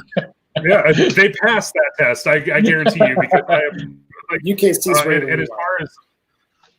as far as Ron didn't know that I have a little bit of a competitive little bit. I don't like to lose. In fact, I may or may not have challenged David Miller from CZ USA into a trap shooting competition. Yeah, may have happened. It hasn't happened yet, but I got that guy. Come on now, I'm telling you. Yeah, we got to do that one live on Hunter's Happy Hour. Yeah, I'm down, man. I'm driving out to North Dakota just to film it. Absolutely, I'll meet you there. But I don't like to lose at all. I like to test, and the thing that I do though that like with all, none of my dogs are papered. I don't like AKC. Like all my dogs have been like my setter Rusty was bred from the 2 dogs that I had previous that I still have them on, but I never papered them. CJ is a Berg Brothers setter from Minnesota that I have her papers, never filed them. But I will go there and I will do all the things that lead up to the test. Like I will do the water work. All my dogs will retrieve in water. All of them will do a duck search. I do all the bird work, all the field work. I just an actual test. And I'll do the same thing with a new puppy. It's going to be a crossbreed that's going to whoop ass. So should we throw in a bet question now? Sure. Yes. Sure. All right. So this one came up a couple times. How do you we get have a vet? Oh, we got a vet. Okay. We got a vet. Here we go. Somewhere around here. Yeah. The doc's in. How'd you get ears to stop bleeding? Ears when it has a small cut that just won't stop. So that actually was asked 3 times. So what do we do about bleeding ears? Ears suck. They just love to bleed. So pressure for a long period of time. Do it as long as you think it's going to take to get it to stop, and then do it about twice that long. So it's just that's really the only thing you can do. Just steady pressure. I must be. Yeah. Permission, Tyler. Permission granted. I mean, it depends on the severity of the wound, of course, but just lots and lots of direct pressure. I had on that note, I had a dog named Tonser, it was a wire hair, and he nicked his ear, just nicked it on a piece of barbed wire going through a fence, and it was bleeding and bleeding and bleeding and bleeding. And we tried to put it up on top of his head and put a sock over his head, cut a hole. We tried everything, and this son of a gun would not stop bleeding. And I ended up taking him to a vet in Kansas, and he had to cauterize it. Mm-hmm. And even then he said, do not exercise this dog. That thing could open back up again. Now, I mean, this is really, Seth, could a dog bleed out from a bad enough ear cut? I don't think so. I think it would make a hell of a mess, but I don't think they could bleed. It's all sort of capillary beds and veins. Okay. I mean, you could hit an artery in there and you would know it. Yeah, but it's just on the ear tip. You're going to have just a mess. It's just a mess is all it is. It's going to look like somebody died. But yeah. Yeah. It looked like the whole kennel looked like somebody died. Yeah. Yeah. You got to put that ear up, and I like your sock idea, but do something where the ear's flat on the head and then just wrapped around like a bonnet or something. Like that. It's good. Keep it from flat, because once it hurts, then they want to shake their head, which of course just ruptures all those capillary beds all over again. Dogs are so stupid. So what about serious tongue bleeds? Is there anything that you need to worry about? Yeah. I don't know, Tyler. You tell me. You're the one with the serious tongue bleed in the field. What'd you do? So I'm gonna Doug that picture, and so he can put it up on the screen just like he did with yours. I freaked out, as you guys will see with good cause. I mean, he was pouring blood out of the mouth. I called my vet, who has draughts, as we talked about the other day. So if she wasn't afraid, I figured I shouldn't be afraid either. And is what she told me is, if you can see where it's bleeding from, if it's on the top of the tongue, if it's not completely punctured, if it's not underneath, it's not something that you need to be super concerned about, because they heal incredibly fast. And she said, in fact, within the next 5 minutes, it's probably going to stop bleeding, and it did. And she said the one thing that you need to be really concerned about is when you do get home, you need to be make sure that you can still eat, and that it doesn't keep on opening up, and you need to make sure it doesn't get infected. But just kind of exactly what you said, Seth. She told me, she's like, if it makes you feel better, bring them to me. Like if this is something that you're really that concerned about, and I sent her the same picture that Doug's going to put up on Instagram whenever the hell he gets it. Yep, I just got it. It was a lot of blood, and it's a white dog. It just makes it look that much more scary. But by the time I got home, well, actually before that, I mean, I made him sit in the field, and there were pheasants flushing out of the field. It was a December hunt in the snow, a lot of pheasants around, and I made him sit there and watch all those birds. And the only thing that he was paying attention to was the birds flying. And she's like, if he goes into shock, you need to pay attention to that. But he was fine. I just put him on the shelf for about a week and let it heal. And a week later, we left for Arizona and went down and hunted quail for 26 days. Yeah, part of that is that you really can't do much with the tongue to suture it up. I mean, it's essentially all muscle except for that really thin layer of thick skin on top. So we don't really do much to treat it. So the only treatment is to just to let it heal on its own. And luckily it heals extremely fast, as most things in the mouth do. They bleed a lot, but they do stop really fast. Yeah. I just need to ask, does anybody else go outside to pee when you're doing this, or is it just me? No, I got a bathroom. Just the guys that aren't married, no. My bathroom is closer, otherwise I would go outside. That's a picture of Rusty right there, and you can see the snow underneath him. I mean, he was pouring blood. It was a serious tongue bleed. That would get my attention for sure. Yeah, and I mean, I'd never seen something like that before. And the first thing my vet asked was, can you tell it's not coming out of the throat? Because if it's coming out of the throat, this is a really serious deal. We need to get something done. And so I just kept on holding his mouth open. Eventually I could see it was just dumping out of the top side of his tongue. I still think he bit it. I don't think he cut it on anything. I think he was running with his tongue hanging outside of his mouth and just bit it on accident. Yeah. But it was gnarly. Tyler, kind of like you, if you started running, your tongue would be hanging on the outside of your mouth too. No, I'd be bleeding everywhere else. It'd be coming from the lungs. It wouldn't be coming. It certainly wouldn't be coming from my mouth. I'll tell you that right now. That last pick was a rooster spur to the tongue. It wasn't nearly as bad as your situation, but it bled pretty good. You know, and that's the thing that I was curious if that's what it was too, because it wasn't 5 minutes before that. I'd knocked down a rooster. He went and retrieved it and brought it back. And then all of a sudden he comes running by me and he's just covered in blood. And I was like, fuck, what is going on here? Like, where did that come from? And I made him come over to me pouring blood. And I was like, oh God, he's going to die right here. Nope, fine. Not a problem. I could have hunted him later that day if I really needed to. Nothing compared to Ross ear. That one from A. Kirk. That's I get a lot of good invitations to go long hunting just because it's like an insurance policy for Seth, will you be my great friend? Sure, yeah. Because that wasn't creepy at all. He's not looking. No. Advice. That is a little. Do that. All right, let's see. I've got a couple more questions. What kind of shotgun do you carry, Seth? It's I'm kind of scared to answer, because everybody has an opinion on it. So it's a Beretta Silver Pigeon 3, 20 gauge. 20 gauge. 20 gauge, yeah, I love it. I don't ever see going back to a 12. The gun I had before that was my first over under. It was a Beretta Black OnX, which was kind of like the house brand for Gander Mountain. Yeah, but those are nice guns too, though. I mean, it's it's all the hardware of a Beretta, but none of the fancy, in scrolling or engraving. It was a great gun. I still use it, but now it feels like a giant 2x4 compared to the 20. That was a 12 gauge. Yeah, it was a 12. So, but I like the 20. Yeah, not too much you can't do with a good 20. People that shoot 12 gauges, they're just fakers. You should see what we used to be able to do with a 20 when we were kids in Chicago. You were probably part of the same Valentine's Day massacre in the 20s, for God's sake. With a 20 you could get pretty far on a 20.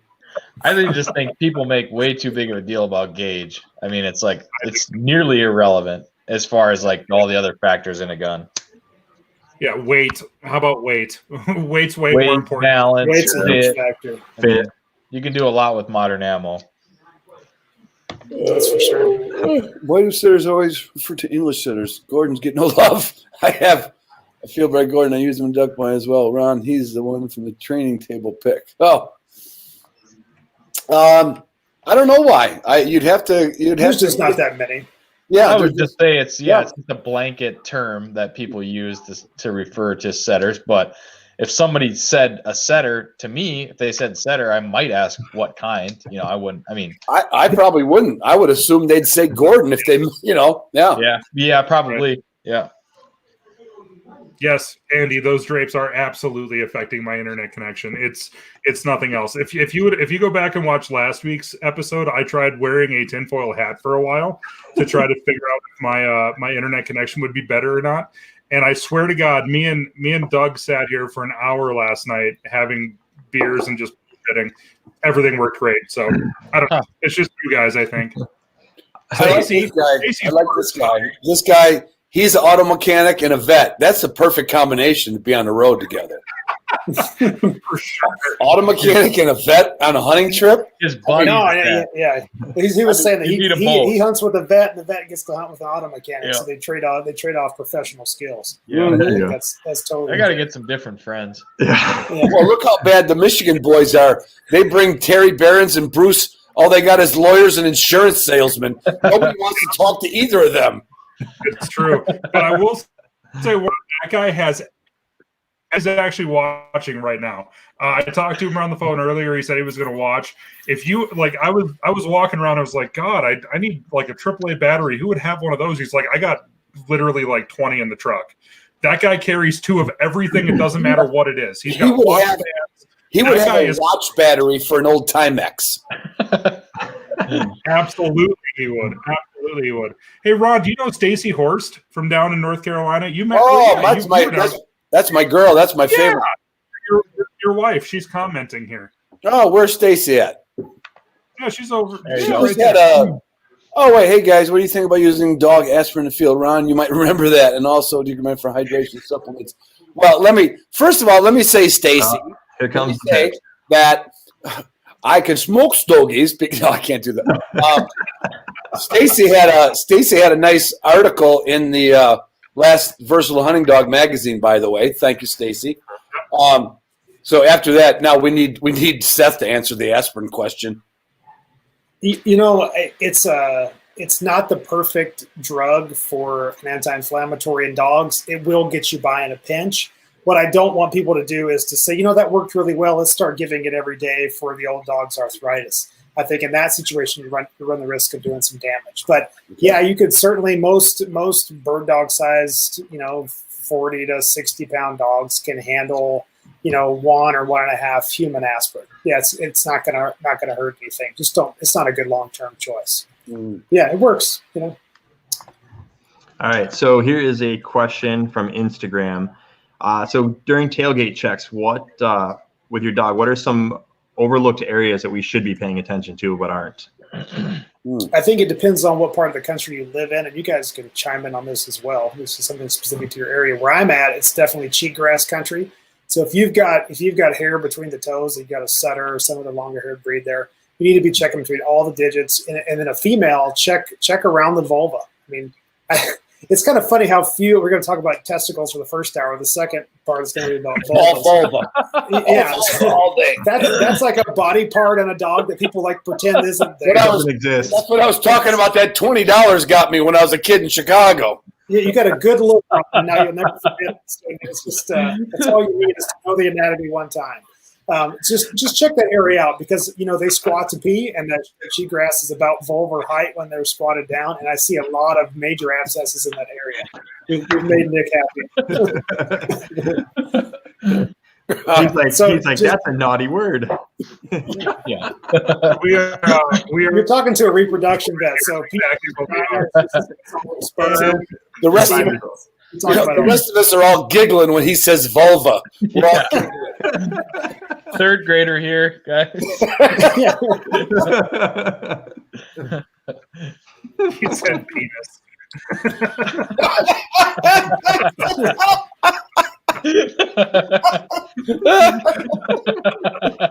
Penis. Yeah. Welcome to happy hour. Ron, I was when you were on the Meat Eater podcast talking about your vet that collected your mail for shipment, and you were imitating her. It's funny because when I teach the vet students the part of basically masturbating a male dog to collect the semen, I tell them I like to say any volunteers here that have a really nice high pitched voice that can really get them in the mood. And usually right now that we need to hear because it is the best story and he will act it out on camera. It is the best thing you will ever see. I've heard it once, ever. but I'm happy to hear it again. Oh my God, it's a classic. I can relate because I've been there. I don't know if I can stand up and do this. Let me see. All right.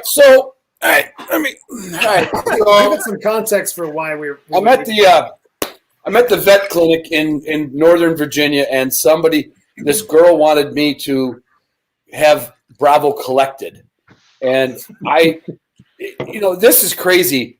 This only goes back 7, 8 years ago, 8, 9 years ago. You would think I could figure out how they do artificial insemination. I had no idea that this was just old-fashioned. I did not know this. So I walk into the vet clinic, and this beautiful Russian vet, she's about 45 years old, black hair, with this soft, "Hello, darling. It's very good to see you. Oh, nice. Oh, what a good boy he is. What good boy." And she goes, "Here, come with me. And I said, well, here, I'll just give him to you. She goes, no, you come in the room. And I'm like, I figured they're gonna. I thought they did an electrical probe or something. I didn't know how they did this. And I literally walk in the room, and again, I can't help but look at this woman. I was like, in fact, that's a question I got to ask. Remind me to ask Seth a question later about good-looking vets. Anyway, so she straddles my dog. She's over the back of my dog. I'm trying to train this camera down here a little bit. There we go. And she's petting Bravo's head like this, and they bring a golden retriever in, our favorite dog there, Seth. They bring a golden retriever in backwards, and Bravo starts sniffing. Teeth start chattering. Yeah, teeth are and she's petting his head, and then she reaches for this, I don't know why, but a bag that is probably 18 inches long, this long plastic bag that's shaped like a triangular condom. You got it. I don't know why, but it's what it looked like. Maybe it was her lunch bag. I don't know. And she puts one arm under there, and she says, "Well, that's a good boy." And then she gives him the reach around. And at this point, I realize, and I'm standing by the wall, I realize that this woman is going to jerk off my dog. And until then, for the love of God, and on my mother's grave, I did not know you just simply jerked the dog off. And she's got this hand going, and it's like. I'm really glad we're streaming on the Northwoods Collective YouTube page this week. It'll be the last time, Nick. And all of a sudden, and she's like, "Oh, bravo! Oh, you're a good boy. You're a good boy." Let's just mute that perfume. No, he didn't hear the rest. What? Whispering in Bravo's ear.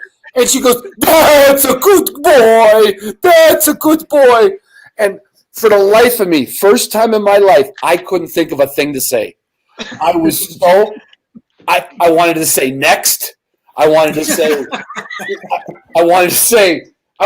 a lot of things in hindsight, but it would be the equivalent. Let me tell you this. It would be the equivalent of, and this is going to go really south here, but so what? This would be the equivalent of your father asking you if you wanted to look at a dirty magazine together. You'd be like, no, I don't want to look at a magazine with you. And you got to stand in this room while this woman is just going to town on your dog. And that was, I'll never do it again. I got out of the breeding business after that. Instantly regrets coming on the happy hour. No, this is what I do every day. So it's like, it's just another day at the office for me. Do you use an Eastern Russian accent? No, but I try to make a pretty high-pitched voice, and I do a lot of ear stroking. Yeah, he did. But I try to find the two youngest, most attractive assistants I could find to use a high-pitched voice. Like, good boy, good boy. But I don't do the reach around. I'm a side whacker, so it works better for me that way. You just stand to the side. Yeah, that's the way I was trained, Ron, and not when I was a teenager, but trained professionally. I'm telling you, she stood. I don't know how they do it in Russia, but that must be the reason. Stepped over the dog, which already looked like she could mount him from the rear. And I'm telling you, it was an experience I don't recommend. We're kicked off. All right, AJ, thank you. Yeah. Oh my gosh. Yeah, and now I'm going to do just what he said. I'm going to have a smoke. Yeah, if you can't laugh at it, it's like too serious. And it's pretty fun. We did that. I've only heard and seen Ron do that exact story 3 times in person. Worth the price of admission every single time. It's worth it. Dave Trahan, only Ron would demonstrate. Yeah, absolutely. Yeah, that's the president of NAVDA. Hi, Dave. He's proud. Oh God. Well, where do we go from that? I'm not sure. I was saying, you guys want nowhere to go but up. Yeah. Yeah. So I have a $25 gift card to Pike Gear that we can give away. So big shout out to Pike Gear and Brent Pike. Absolutely. Thanks, Brent, for giving us that. So Seth, how we typically give this away is you get to ask a question, and the first person with the correct response will win it. So I would typically give you a little heads up. You did not give me a heads up. Yeah, so we'll give you a couple minutes. I'll tell you what, you can think about that, and we'll give you another question too while you're doing that. What was the question last week? Maybe give Seth some inspiration. I don't remember. I think it was about play targets. Yeah. What is a batu? Yep.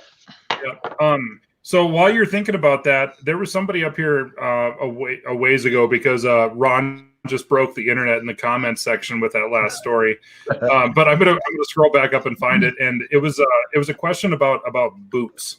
I mentioned earlier that I carry vet wrap for boots, and the boots that I use, I don't know if they're perfect or not, but they're the boots that I've used forever because people that I know and have gotten to know from Ron's podcast, like Justin McGrail, use them and they work. I use the Lewis dog boots, the vented ones. And there is a really, really good video about how to put them on properly so that they do actually stay on. Because if you don't put them on the correct way, they will fall off. So I saw that question a couple times up there earlier, and I wanted to answer that. And I also saw the question about like tough pad and stuff like that.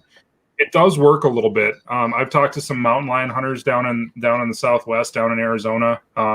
Warner Glenn, who's a legendary mountain lion hunter, he does use some of that stuff on his dogs.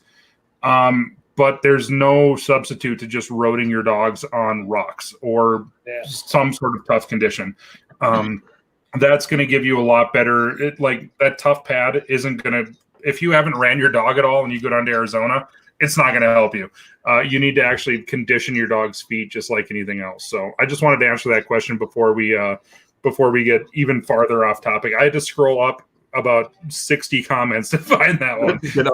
Seriously, Ron, you need to read some of these comments. It was great. There's apple pie comments. There's, it was great. Only Ron would demonstrate. Yeah, you're not jerking your dog up in science. I love it.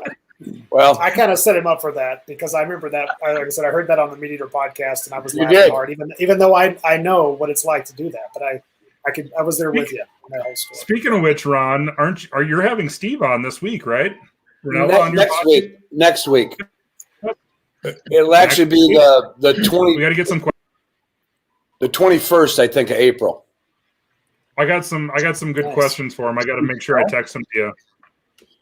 Yeah, he's gonna phone in. We're gonna do about 90 minutes.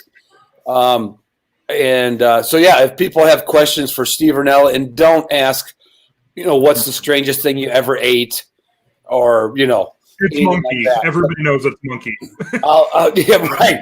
No, it was dog and monkey. But anyway, no, yeah. If you got, if there's any good questions, I'll bring them up. But we're just gonna go down kind of a memory lane from when he worked for me as a kid, and his brothers, and some of our fishing trips and hunting trips before he was a TV star kind of a thing.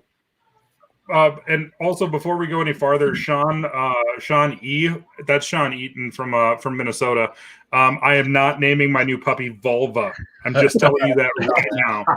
That is not a good name for my new puppy. So you can, sorry. What about penis? Well, yeah. I mean that's obviously what. There was also a question about from Wes Larrabee about does EMT gel work as well as they say it should? I believe that was his question, and that was something that I carried in my pack. And honestly, I only used it once or twice, and it wasn't for anything major. But Seth, I don't know if you have any thoughts on that EMT gel. I don't have a lot of experience with it, to be perfectly honest with you. I mean, from what I've read about it and the ingredients that are in there, I think it makes sense that it would be useful. And I certainly don't think it's going to hurt anything. But again, don't rely on it exclusively if you feel like you're losing ground on an infection or something like that. So use it if it works great. The dog's doing fine, then you consider yourself lucky. I think it's could be useful. But again, I don't have any real evidence of my own to support it. Sean, I am not naming my dog Cooter either. God damn it! Every single week. I'm turning off these comments, Sean. No, I have Daisy. That's Rusty's mom. I have Bo. Craig's dog's name is Luke. I am not naming a dog Cooter. There is not a chance. I do not have a name picked out 100% for it yet. So, but Cooter is definitely off the list. Thanks, bud. Appreciate that. No, go ahead if you want to limit yourself. Go ahead. Seth, so do you have a question? Or you want me to give you a question? I'm ready for you guys. All right. So do you? I want to know which of you knows what the national bird of Pakistan is. Oh, okay. So this goes out to the people watching. So quick, message me the answer so I can make sure I can watch for the right one. I think if you know me, you know the answer to it already. Come on, man. Yeah, I got it. Whoever first person to answer that gets $25 to Pike Gear. They're rapidly Googling it as fast as they can. I know what it is. Yeah, I can't believe nobody's got it yet. Yeah, come on. Yeah. There it is. Kyle got it. Yep. Kyle's got it. Hey. All right. Well, the first person that spelled it correctly, though, was Brock Guy. Sorry. You're looking at former journalist here. It's important. Oh, my God. All right. So, Kyle, do me a favor. I'm going to type an email address into the chat box, and I'm going to need you to go ahead and send an email to Pike Gear within the next 48 hours to claim your prize. Perfect. Can we talk about Pike Gear for just a minute? It'll only be 24% off because of spelling. You get $23.80. Not 20. There you go. Mostly right. Your intent was pure. Nice. I'll tell you what, there's a lot of people up here voting for Cooter. I'll tell you what, if you guys, if we get up $200 to RGS or PF, I'll name the dog Cooter. How about that? Right. Perfect. You need proof, though, right? It's some sort of a. Oh yeah, you need a receipt. Absolutely. Yeah. Hey, absolutely. This a true story. This is a true story now. My neighbors across the street. My neighbors across the street, Kelly and Brad, they had a German short hair and they named it Cooter. And so it was around when my kids, I got 3 daughters, and it was around when my kids were in their teens.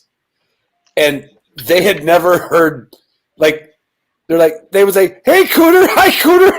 I don't be like, I'm like, that's not a Tyler. I don't want you to go there with Cooter. No amount of money. I'm not naming it Boss Hog, and I'm not naming it Roscoe. We can talk about Cooter. I can come up with some sort of I don't know, something that I can call. What about Coot? Now you could go shoot some coots and call it Coot. Right. I was leaning towards Prairie Rose and naming her Rosie was kind of what I was thinking of, but then Rosie Homer comes to mind. So then I'm not going to name her that. So I'm not sure what I'm going to name her yet, but she'll decide her own name, just like all my dogs do. Well, Tyler, I think you should have a contest. Seriously, you should have a contest that people write to you with their favorite dog names, and then you pick one. You know, they don't win anything, but they get to say that I named Tyler's dog. I vote. Well, let's do it on here. We'll do it on the Hunter Happy Hour. Sage. Paige? Sage? Yeah. Sage. So common. Sage. Yeah. But yeah, and Ron is the master of naming his dog something like way off the wall that are like Zygon is a really good name, or no one's got that fine. Name. Bravo. Nobody has Zygon. Yeah, Bravo's a great name. Artie, I'm not exactly. Well, Artie, Artie was Artemisia, an Italian artist from the 17th century. Right, and Miller is named after Common Miller Lite. Yeah. And then there's Zara. Zara's a good name. So Ron's kind of the master of that, but I'll tell you what. I'll give it 2 weeks, and the first really, really, really good name that I see submitted to the Hunter's Happy Hour comment section in 2 weeks. And if I approve it. Fair enough. Deal. Okay. Yep. All right. I'm in. Got a new question for you. You ready? So there's actually 2 questions based off of ACL. So ACL surgery, how long does it take to fully recover and get their full strength back in their back leg? And I have a 9-year-old that has had 2 previous ACL tears. Is there any recommendations for joint soreness after they exercise or after we get done hunting hard? Yeah, that's a complex question. So I would say, was the 9-year-old, was it the same knee or different knees? It doesn't give us that information. It says 2 previous ACL tears. I'm gonna guess because usually you blow one and you blow the other. That's just typically how that kind of happens. I think it would depend. The recovery time would depend on which procedure was performed. If it was TPLO, TTA, or like a lateral suture, those are all different types of procedures to more or less correct the same problem. And then how good you were at with your physical therapy. It's just like having knee surgery in a human. You know, if you're diligent, you get weight off the dog and you follow through with the protocol. The recovery can be quick. Granted, I'm not an orthopedic surgeon. I don't perform this surgery. Don't want to learn how to do it. Don't want to do it. I would like to refer those to specialists that like to do those things. You want to refer your reproductive stuff to me. I'll be the specialist for that kind of thing. But I do think that there's so many factors at play that it's hard to put a number of weeks or days to that. You just need to. That's a good discussion to have with your vet, and then follow their recommendations. You know, what you do for managing pain in the long term with that could be something as simple as carprofen or Rimadyl, just an anti-inflammatory, which is probably, going back to the aspirin comment, the preferred the non-steroidal anti-inflammatory for pain and the dog. There's some others out there too, but you may need to augment that with something stronger on really sore days. Looking at foods that are designed to have anti-inflammatory properties in them with omega-3 and 6s in there, and then glucosamine and chondroitin supplements as well. So it's kind of a big rabbit hole to go down in terms of all things you can do to mitigate osteoarthritis in a dog. But there's a lot, and it's probably not something that you want to have me answer when it's probably best to your specific situation to do with your vet or your surgeon. So this is actually a question that came up a ton. Does CB? Hold on, yeah. Hold on just a second. Ron has met my buddy Nate, who's got an English pointer named Bogey, and he had to have his ACL repaired last fall. It's the hunting season now. This year, I don't know, stress of putting the extra force on the other leg. He has to have the second one done. He's a little bit concerned now this coming hunting season. Nate hunts hard, and he's a little bit concerned about whether or not getting the second one done is going to just, like, the dog's only 6 years old. It's an English pointer. He's worried that the dog is going to be like constantly going to be having this repair. Is that something that you would be concerned about? And if he gets the second one done, do you think that the dog 10 or 11 before he has to have another one? Yeah, I think it depends on, like, I don't think you have to have the same knee repaired more than once. Once you've had the major surgery done, that knee is pretty much bulletproof. So it ultimately happens that the other one blows out. But yeah, I think at a 6-year-old pointer, if he's a pretty avid upland hunter, then I think it's money well spent. It's a lot of money. I know that for sure, regardless of where you have it done. But it's he's a dentist. He's fine. He doesn't care about the yeah. Oh yeah, dentist. My dad always told me to be a dentist. It was a much smarter choice. I think. Look at that gold. Yeah. Ron's getting yeah, on a hunting trip now. So yeah, I would get them both done, especially in a younger dog. Now, if you're in that age of where they're like 11 or 12 years old, then it's more of like you sort of weigh the risk and benefit of surgery and expense and how much utility you're going to get out of them in the field. But you want them to be comfortable regardless. Cool. Thank you. I'm texting him that right now, actually, because he's like, God, should I get the other one fixed, or is this just going to be a problem forever? So I'm yeah. Anyways, go ahead, Doug. Continue. Yeah.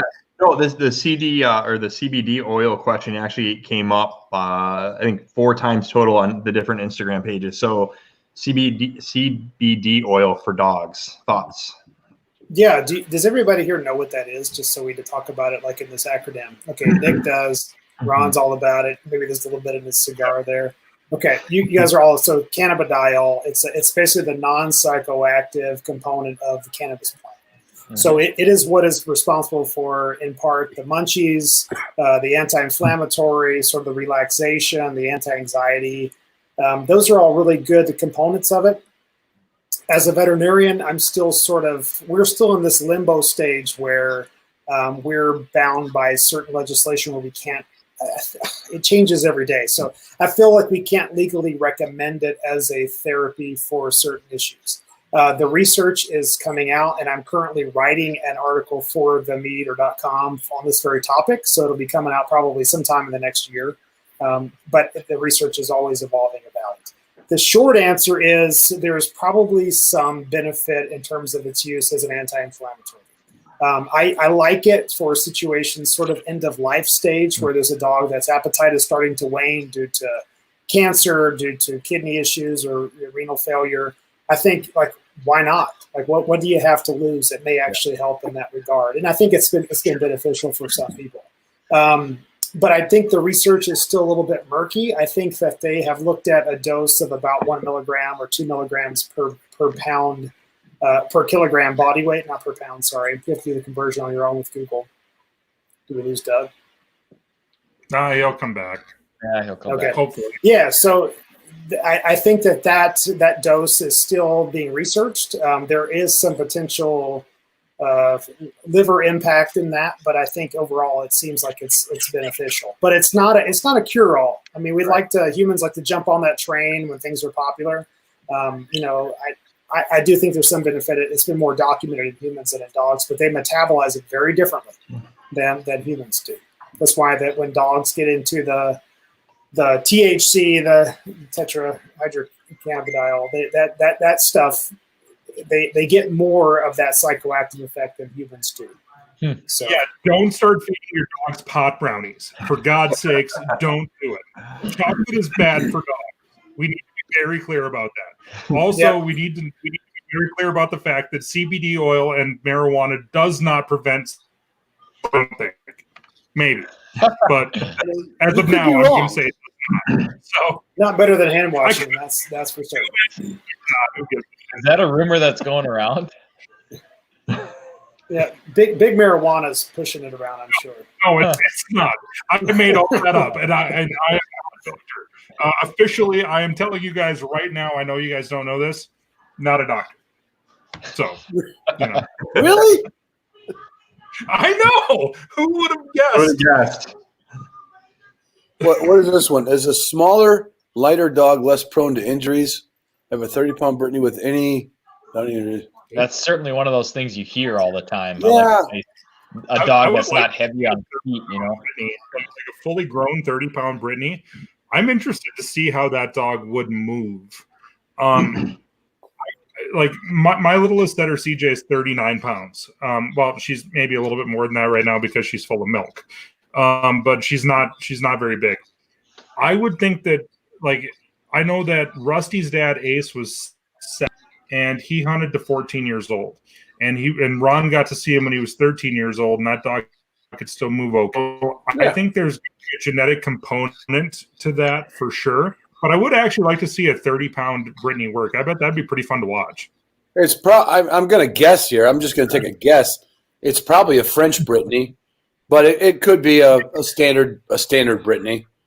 American Brittany? Yeah, American Brittany.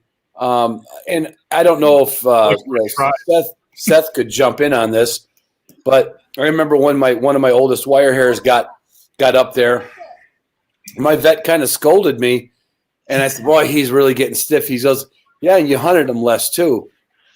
An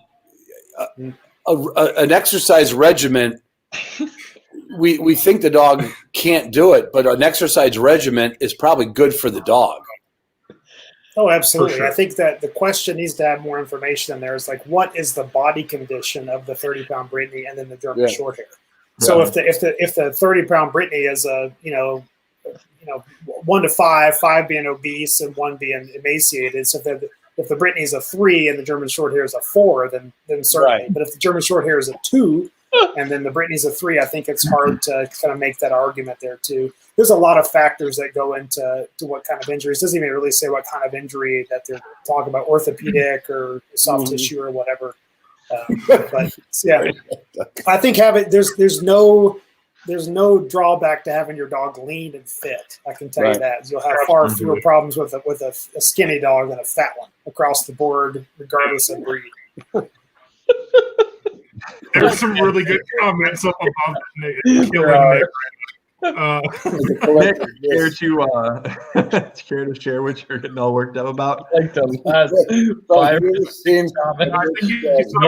notably Evan LeMay and Hillbilly Hands. Oh gosh. Oh my lord. You guys we did warn everybody in the second hour it would get a little bit more, tavern-ish. I like the build up, we kind of left them hanging for a little bit. For sure. For sure. So we've hit a little over 2 hours. So I'm gonna throw it to Seth. Are you cool with rolling for a little bit, or you got plans? Can I get a bathroom break? I've got a bunch of wounded soldiers up here, LaCroix and beers. I need to kind of. Yeah, you don't do that. You don't even have to put a sign up. I'm going to take these out. Go for it. So we don't need to hear you pissing. You pudding heads. Oh man, some good laughs this week. Look at that! I made it on 2 cigars. I'm going back in the house though. I'm a little cold on this porch. I'm going to tell you right now that I'm going to go out on a limb and say this has been the most fun Hunter's Happy Hour that we've had. The first one that me and Nick did got pretty wild, but oh my God, I laughed so hard. I'm not even that drunk. I mean, literally, I've hardly drank any scotch. It's only half gone, but it's. Oh yeah. I think last week was fun, but I don't remember last week. I know. I was telling everybody, I was like, everybody gets after me and Ron about drinking too much. You're the sleeper in this scenario. Nobody understands. We talked afterward. You've been drinking gin all night long, and you couldn't form sentences anymore. No, I couldn't. It was bad. We haven't seen your mustache today. I was hungover on Saturday. I think it was terrible. I am moving my computer and me into the kitchen again. Oh, goodness gracious. Getting a little cold out here. Do we have another puppy poop? I don't know. Oh. I don't. Well, there he is. It was absolutely the gin. I haven't been drinking that tonight. He went outside. He got to bed. No, he already went outside. Yep. I was him outside, huh? Just mute him. Rocket, come. Let me show him. Okay. Let me show him. There we go. Oh, look at how cute that is. Newt. Newt. Sue's last dog was called Tank, and she named this dog Newt because it's New T, Newt, New Tank, and that's Newt. That's the little corgi butt. Oh, she's so cute. He's so cute. He's giving me a wet willy. Here. Come here, buddy. All right. Rocket, come. Come on, Rocky, get in the house. Come, baby. Okay. So Welcome back. so there's a guy on here asking me and Nick how the winters were in our areas and if we think the birds. I will tell you that this may be the best winter that I've seen as far as how the birds could come out of this winter. There was tons of food. Everybody who listens to my podcast will know that there was a lot of fields that weren't combined, including a right over here to the east of me. There was a wheat field that was full of birds all winter long and didn't get combined. It still hasn't been combined, and we didn't have any snow here. So the birds in my area are going to be really good. As long as you have a good nesting season. Yeah, exactly right. Yeah, yep. Nick? Yeah, How about that's you? actually one of the things that I do remember talking about from last week. We got to that. Good. We got to that early, talking about winter survival and nesting and stuff. But yes, from everything that I saw here, it was a very good winter for rough grouse. There was a lot of powdery snow early, and we did not have a lot of super cold temperatures. And I've heard anecdotally now from enough people that seem to be seeing like really good numbers of grouse just kind of all over the place. So I think the rough grouse had excellent winter survival. We talked at length last week about how the spring nesting season is what's really going to make the big difference. Yep. But if we get a good Here spring, too. I think both Tyler and our areas are in good shape for having potentially a really, really good fall. But For sure. fingers crossed. I can tell you, I'm coming to Minnesota to grouse hunt this year. Come on I over. am too. I'll meet you over there, Ron. I'll do it too. Coming over there too. I haven't got to hunt rough grouse in Minnesota yet, so I'm definitely chomping at the bit. 150 Brian hours asked me. next place. Yeah, Brian asked what happened to Ben Jones tonight, and it was a internet connection problem. Yeah. And we're going to try to get him on for one of the next whenever we can actually get him on. Yeah. His internet connection wasn't fantastic, which, judging by mine apparently and Ron's also, it was worse than that. So we will get him on as soon as we possibly can. He's definitely high up on our list of things to people to talk to for sure. And then there was one other guy. Backup? What's that? No, not at all.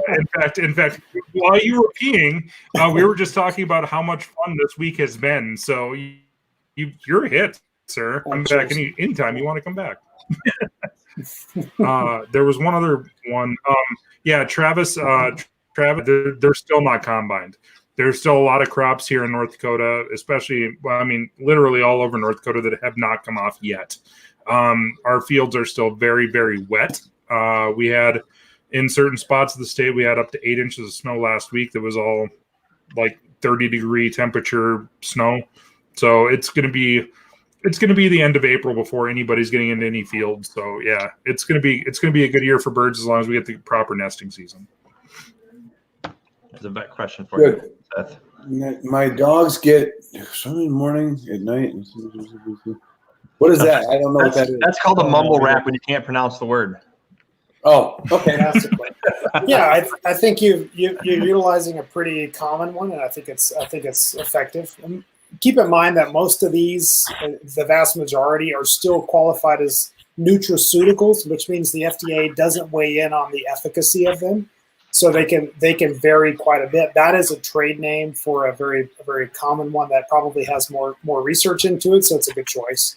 No, I think you're good. You may want to consider interspersing some carprofen in there as needed, but that's a conversation to have with your veterinarian for sure. Hey, Randy. In the B3. Hi, Herline. He was just on Ron's podcast last week. Who's that? Randy Herline. Where? I don't see the comment. Oh, I guess It was just it's up there. It was just up there. You were reading his comment. You couldn't pronounce it. I'm going to have to pay attention. So here's also a follow-up to that same question. Move what? Oh, Moving puppies from puppy food at 10 to 12 months. You got to answer that one, Doc. Okay. Yeah, like I said, there's maybe it was me drinking too much beer last night. I don't remember this comment in the podcast, but okay, this person actually You paid attention. My parents great. did not. Yeah, you're going to find different opinions on this depending on which vet you ask. So I think, like I said, a lot of the marketing around quote puppy food is indeed just marketing, but there is some science behind it, particularly in breeds that are on the larger end. So I think it really applies more to giant breeds, which bird dogs do not fall into that category. Yeah. Maybe like a huge Spinoni or something like that might be approaching that, but generally you're thinking of like Bernese Mountain Dogs or St. Bernards or Rottweilers, those kind of the larger breeds. You need to really slow down the long bone growth by keeping those basic minerals in check. And puppy foods, especially large breed puppy foods, do a really good job of keeping that low. I do think that for your standard bird dog, anywhere from your English Cocker to your bigger Draghar, you really can get away with doing an all life stages food throughout that whole time. Yeah. But yeah, if you like the puppy food, the dog is doing great. Stools are good. Energy is good. They're not getting overweight. All that kind of stuff. Then keep them on it through 10 to 12 months. That's no problem.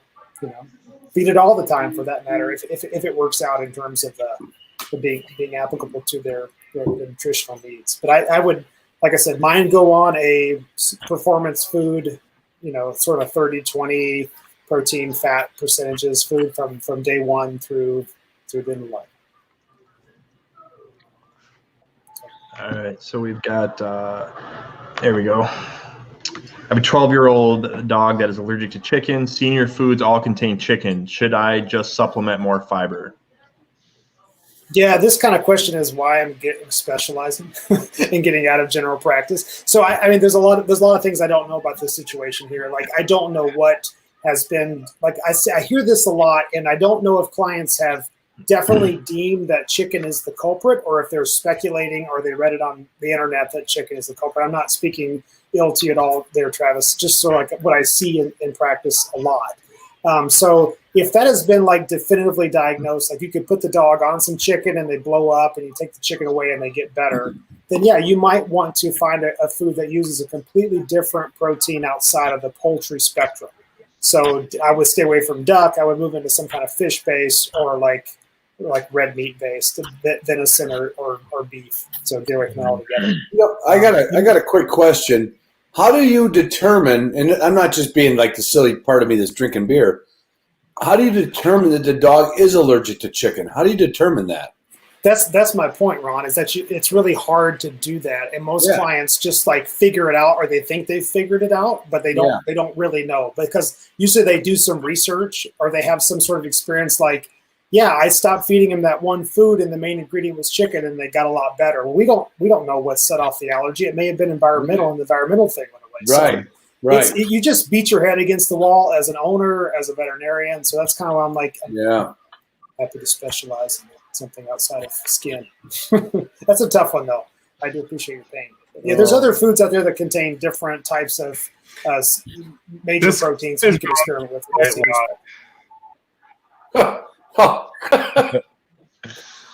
guy. Oh, Hillbilly Hans, he just can't stop. Let me answer this one. All right.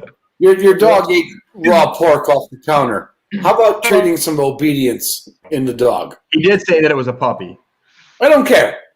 How about paying attention? Okay. And yes, if your dog eats a big old pork chop, it's probably going to puke it up or have some crappy shits in the morning. Keep in mind that a lot of the parasites that are in undercooked pork have now been phased out by the way we manage our commercial pork in this country. So trichinella is not going to be This is in 1962 when I was a kid eating raw pork. Right. So if it's like some kind of like backyard farm pork where there was. Yeah. I agree. I kind of agree with Ron that it's you have some other issues in terms of the obedience there, but probably maybe some vomiting is the worst you're going to have to worry about. Yeah. Probably not going to be a major Here's something I do. This is just kind of a digression. We talked about golden retrievers early, and it is, we had a golden retriever that literally, we always say, raised my 3 daughters. That dog would go up the stairs at night, would go to each kid's room and like literally get petted, and then it would stay at the top of the stairs. This was like some Lassie story, from Rude Weatherwax. this dog was the best dog ever. But this dog had the most highly refined sense of regurgitation that any. I mean, it would eat 2 blades of grass. It would go, right? I mean, the dog. The first couple of years we had it, we went. This is what I was talking earlier. We went to the vet and said, "Oh, Maddie's puking. What's a puking? Grass." And the vet, Zamaron said, "You know what? Don't call me." This dog vomited anything it put in his stomach besides food. Could have been candy. Could have been Reese Pieces. It vomited everything it ever ate except dog food. And I'm assuming this is because, wolves and coyotes, they regurgitate to feed their young, right? They eat a bunch of food and they Do they? I thought penguins did that. Well, that's what wolves and coyotes. Wild canids do it for sure. Yeah.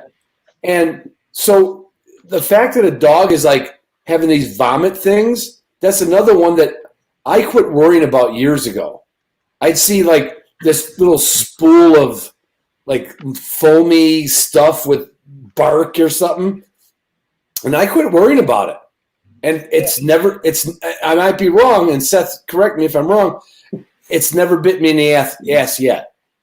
Yeah, I think you're onto something there. So dogs have, without diving too deep in the weeds on the physiology about it, they have sort of like this mechanism in their gut so that they just eat whatever they come across, right? They're like, oh, that's tasty, I'll give that a shot. So they have this mechanism that essentially whatever doesn't get through the intestinal tract gets just shoved back out at the end of the day. It's like, you know what, you didn't pass, you get ejected.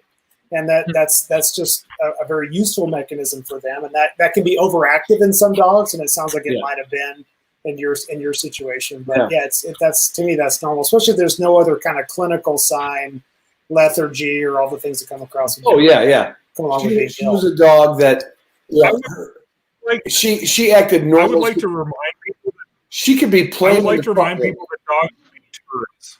Dogs will eat turds. I just want to put that out there. So a pork owner most likely is probably, that's my opinion, not a doctor. Probably. Still not a doctor. Good point. Yeah.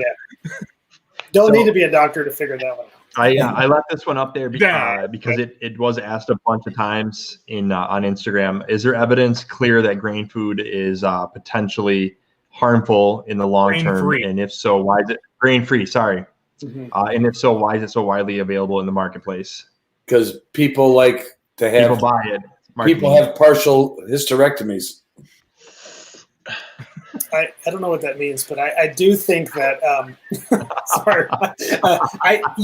Like I mentioned early on, like it's a consumer driven industry, right? It is exceptionally lucrative. So if the clients want something, somebody out there is going to jump in and try to sell it to them because they can make a shit ton of money. Pardon my language. We're like 4 beers in now, so it's going to go that way. It gets squirrely. I got a little soapbox here as I'm set up in my daughter's bedroom. Going to get on here about grain-free food. So the question is a pretty good question. So is the evidence clear that grain-free food is potentially harmful in the long term? The evidence is not 100% clear. It is heavily associated, and the FDA, big overarching agency, is looking into the association with certain heart issues and grain-free diets. And they've compiled a list of foods that are the most likely culprits to cause these what's called dilated cardiomyopathy. So basically, like weakening of the heart muscle, so that the heart can't contract properly and stretches out like a balloon filled with air.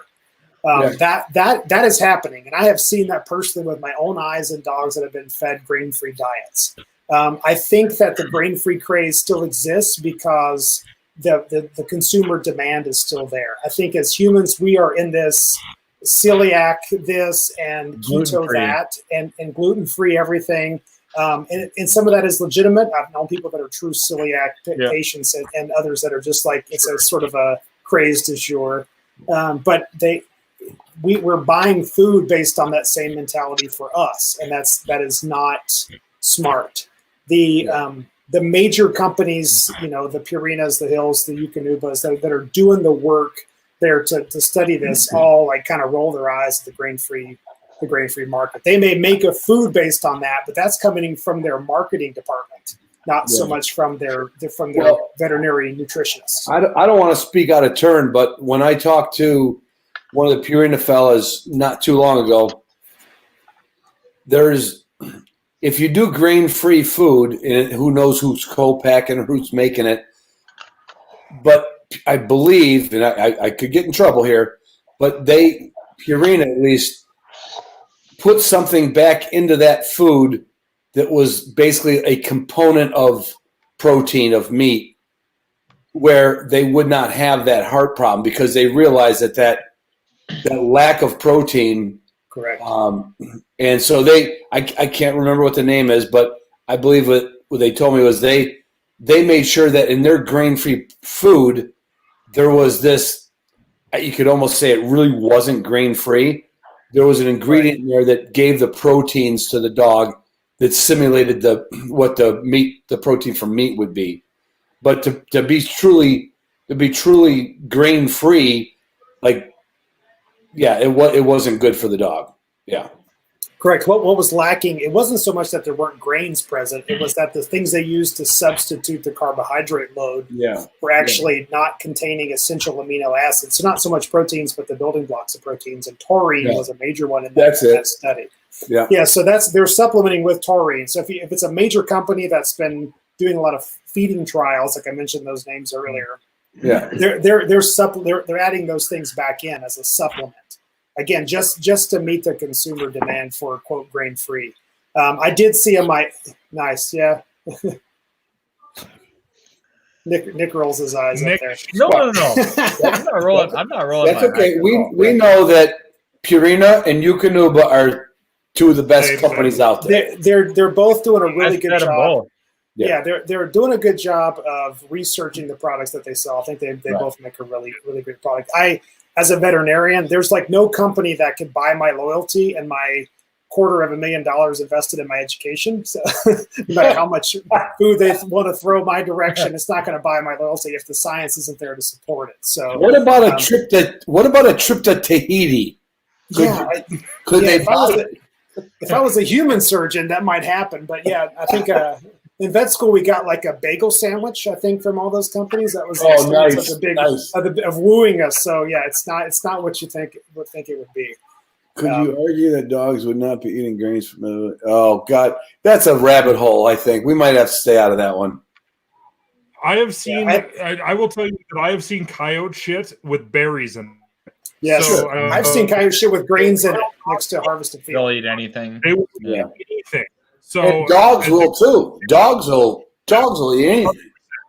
100%. So, but is what I'm getting at is that because they're domestic does not mean that they evolutionary wouldn't eat grain.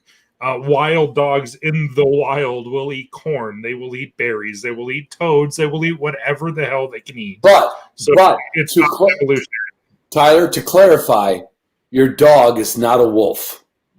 Right. That's true. Because that's the marketing is the taste of the wild. My dog is wild. It doesn't eat grain. That sort of thing. I don't like that. No. Yeah. The evidence isn't very compelling there for sure. That one commercial where the wolf is running and then the Airedale's running. I'm like, you realize that wolf will eat your Airedale? You realize that wolf will kill your dog and eat its guts? Yeah. Right. Yeah. Not to keep plugging this, but there's several articles about this very topic, about the feet topic that Tyler brought up earlier that I've written about in extensive detail on the meateater.com. If you want to see my stance on feeding the working bird dog, all that's laid out in more words than you care to read, I'm sure. But check it out. No, I'm actually interested in reading that because that's kind of a hot topic right now. I've been feeding Purina Pro Plan forever. I know that all the premium food brands out there are very similar. But how much you feed your dogs and when you feed your dogs, like Nick asked you, or like any of this, is something that's kind of still up in the air. I've always fed my dogs once a day. I feed them in there if I hunt in the morning or not. But now when it's in full bore, I just start free feeding them. So when we get home from hunting in the afternoon, there's just food on the ground all day long. But food is a pretty important like it's one of those things in bird dogs that doesn't really make. There's certain people that hunt really, really hard, and there's certain people that hunt kind of hard, and there's certain people that hunt totally different. So it's not a question that can be answered wrong. So, It's like religion and politics. Like, I don't expect to really change somebody's opinion, but my goal with writing about it and talking about it now is this is where science weighs in on it. So what your opinion is about other, personally about it, or whether you think that dogs are all carnivores and roamed in the wild just eating meat. I'm not going to change your opinion about that. But my job was to not take myself out of it and just write to you what the science says. You know what? It sounds like habitat, science-based habitat, science-based dog medicine. Science-based is the way to go. Yeah. It's better than marketing. Oberon. Absolutely. Where'd you get an Oberon? It's a good beer. I have a lot of Oberon. Guy lives in Traverse City. And he's also All right, so I trying have to some. support the, Are we doing a social? What are you drinking, Seth? Yep. It's a Social. local beer by a Social. brewery here in cheers. Local brewery in Moscow, Idaho, called Hunga Dunga.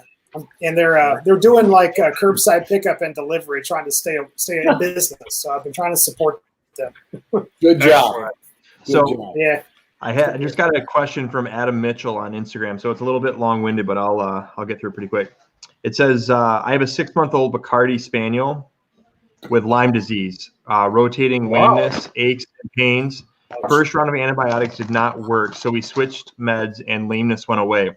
After a month, the lameness returned, but had also been bit by 2 ticks at that time. He's back on treatment currently and feeling better, but not 100%. How long can a young dog be on these antibiotics for if it doesn't get better? So basically, how long can they be on it without getting better? Will it cause more problems in the long run? Yeah, there's a lot of things there I don't know from that. So I would want to know what antibiotic. I'm assuming a tetracycline of some kind. So let's say it's doxycycline. I think you could be on that antibiotic for an extremely long period of time, and it would not have very many detrimental effects to the dog. So I'd say not worry about it. I am concerned about this dog and how it's pretty young and having these issues, and whether it's going to lead to some long-term osteoarthritis from the polyarthritis that's pretty characteristic of that disease. Yeah. I don't live in a Lyme endemic area. I don't see many cases of it. So again, I feel fortunate in that regard, but I'm also probably not the most qualified person to answer that question. But I don't see a big issue with the antibiotics. Again, I want to make this quickly clear, not a doctor.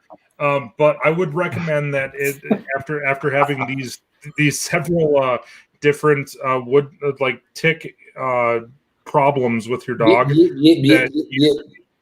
you go back and you listen to what we talked about earlier, either the Brevecta or the Seresto collars or something, because there's clearly a lot of ticks where you live. And if a dog does have Lyme's disease, I'm sure that getting sucked on by a lot more ticks isn't going to be beneficial to its health. So do that for certain. Prevention is the key with that disease. But when you have it, it's hard to say. They're all going to respond differently. Yeah.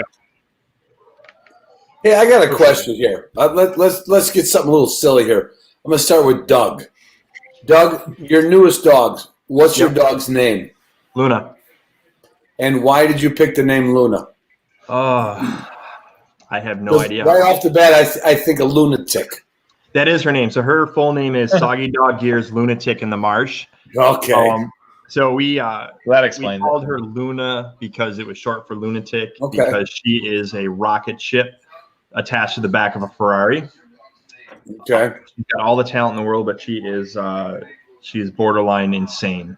All right, Tyler, not the puppy that's not named. Your youngest dog. What name? You mean vulva? CJ. Well, vulva. Not yeah. vulva. Okay. Vulva. So. CJ. Well, I mean, technically CJ is my youngest dog, and she was named after Craig Jones. Okay. And I asked Craig first because I told him this is now PM that I wanted to name her after his initials because eventually there was going to be a good bird hunter from his initials, and he clearly wasn't. So that's what I told him. Okay. In private, I said that because I wanted to be able to hunt with him for years after he was gone. But now, Bo is technically the dog I didn't that I ask got. you about Bo. Well, I know that, but Bo was the one that I got the most. And so his name was actually Bo D, like as in Bodie. And I was like, I'm not going to fucking call him that at all. So I'm going to shorten it to Bo because I have a Daisy. And Craig's dog name was Luke, and now my dog's name is Cooter. So, you know. This is the Dukes of Hazards. This is the Duke of Hazards. Yeah, I just shortened it. I wasn't going to yell Bodie in the field. Yeah. And then I did learn an important lesson, though, about naming a dog Bo. So everybody's heard the whole Jimmy Stewart thing on Johnny Carson about a dog named Bo. Yeah. It's fantastic. If you haven't watched it, it'll make you cry. Go watch it. It's great. But if you are having a dog that you want to be a bird dog, don't name it something that rhymes with whoa. So you have to be very careful about that. And I learned that the hard way. So if you are one of those guys that yells your dog's name in the field, if you're yelling Bo, Bo, and then all of a sudden you yell whoa, and the dog comes running back to you, it's because it doesn't. So it's very possible. So let you know that you need to be very, very careful about that. So all right, Nick, your dog's name is Harley, right? Hartley. There's a T in there. Oh, you know what? Hartley, really with a T? Yep. My Aunt Agnes married Bob Hartley back in 1932. Are they from Chicago? Yeah, Hartley's Bakery. It wouldn't surprise because that's an old Duluth name, and there's a park near where I live that's called Hartley Park. Yeah. And Hartley's an old Duluth name, and it wouldn't surprise me if people from Chicago were some of the first timber barons up in Duluth, that sort of thing, you know. So you named it after I named it after the park, yeah, Duluth name. Yep. That's different. I don't know anybody's ever done that. Seth, how did you name just pick your last dog? How did you pick the name? Well, my wife picked it, but Okay, never mind. We'll go to the next person. No. It's a good story. It's a good story. So I always let her pick it so she feels like she's involved in the process. But I definitely set her up for the name I want to do. So I'm like a big Grateful Dead fan. So I always try to pick names that relate to some sort of musical reference in that regard. So the dog's name is Shine, which I thought was a throwback to another band, but it was a name I knew that, and I can search the database at the clinic of all the dogs or any animal named Shine. There were none. So I thought that was a unique name, and it's just a one syllable one that I thought fit, and it was it kind of worked for us. Interesting. I've done, Tyler said earlier, I've come up with some names that I would say not a lot of people have. I'm sure some people have, but when I got, I don't know how I got Haskell, my black wire hair. Hasko. I mean, it doesn't even make sense. It was just Haskell. I don't know why. And then Zygon, I looked up when he was a puppy. I had a pigeon loft here back in the day, and he ran out way ahead of me. And I found him out on the pipeline on point, and I looked up the German translation for the verb to point. And the German verb was Zygon. Now it's really, it is, but it's not really a dog pointing. It's the action of point, like I point, Zygon, and so yeah, I've always wondered where people come up with their names, and that's it. I'm done. I don't know what else to do. All right, so we'll probably call this last question, and I think we're going to wrap things up. And I got some final thoughts when we're all done.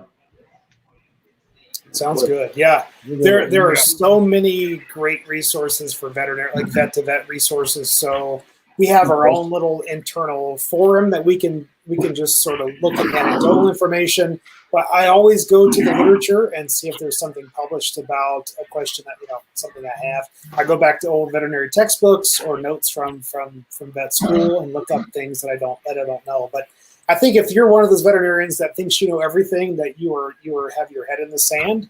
And one of the reasons why I was drawn to or up my ass. Stay up your ass, either way. I was drawn to veterinary medicine because I wanted to be in a career where I was always learning, and that's something that I do every day. So I'm fine not knowing the answer to something, but I want to know where to look it up, and there's a lot of resources for us to do that. Sure. When your vet goes, you know what? Let me go check a resource real quick, or let me go check in the back. They're really going to go look up the answer to your question. That's what's happening. Sure. So don't feel bad about that. That's what we do. Sure. I hope that I'm not alone in our hosts, me, Doug, Nick, and Ron's gone. I mean, who knows where Ron's at? He's outside smoking stogies probably. But there he comes. I hope that this has been fantastic. I can't thank you enough. I'm sure that everybody can't. But we may end up asking you to come on again because everybody wants to talk to a vet.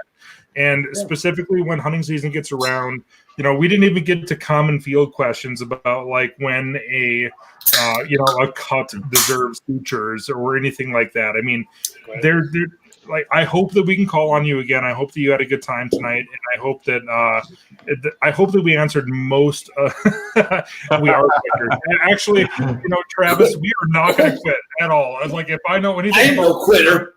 If I know anything about this group, we're not going to quit. We're actually just going to dump out of here, and then we're going to drink by ourselves. But I hope that we can call on you again, Seth. This has been really, really fun. Yeah, I had a great time, and I've got a mountain of beer cans over here that says I had a good time. So, Perfect. My medical advice is going to turn to shit here in a minute anyway. It's probably good time to wrap it up. And there's a lot of great questions. Go over here on my live comments feed. If you guys go to @BirdDogVet and shoot me a DM there, I'll do my best to answer it. I'll probably say, like, what did your vet say?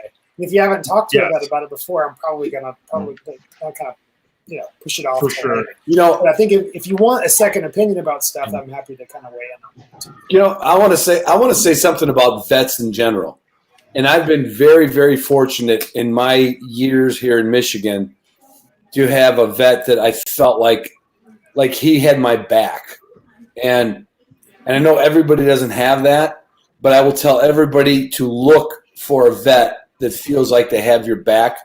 Because once you build that relationship, I mean, they're not all going to give you their cell number. Most of them will once you know them long enough. But if you have like an odd feeling, you go to a vet or you move to a new town, if you have like any apprehension, just ask some more people from a dog club, a dog park, and you'll find somebody say, "Oh, if somebody says you're gonna love my vet, you're probably gonna love their vet." And I'm not saying there's a lot of bad vets out there, but there's probably some matches that just don't work with, ideology. Mm-hmm.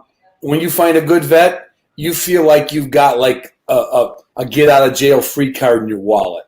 There, my little. Well, I mean, like I said, when Rusty cut his tongue open, he was literally pouring blood out in the field.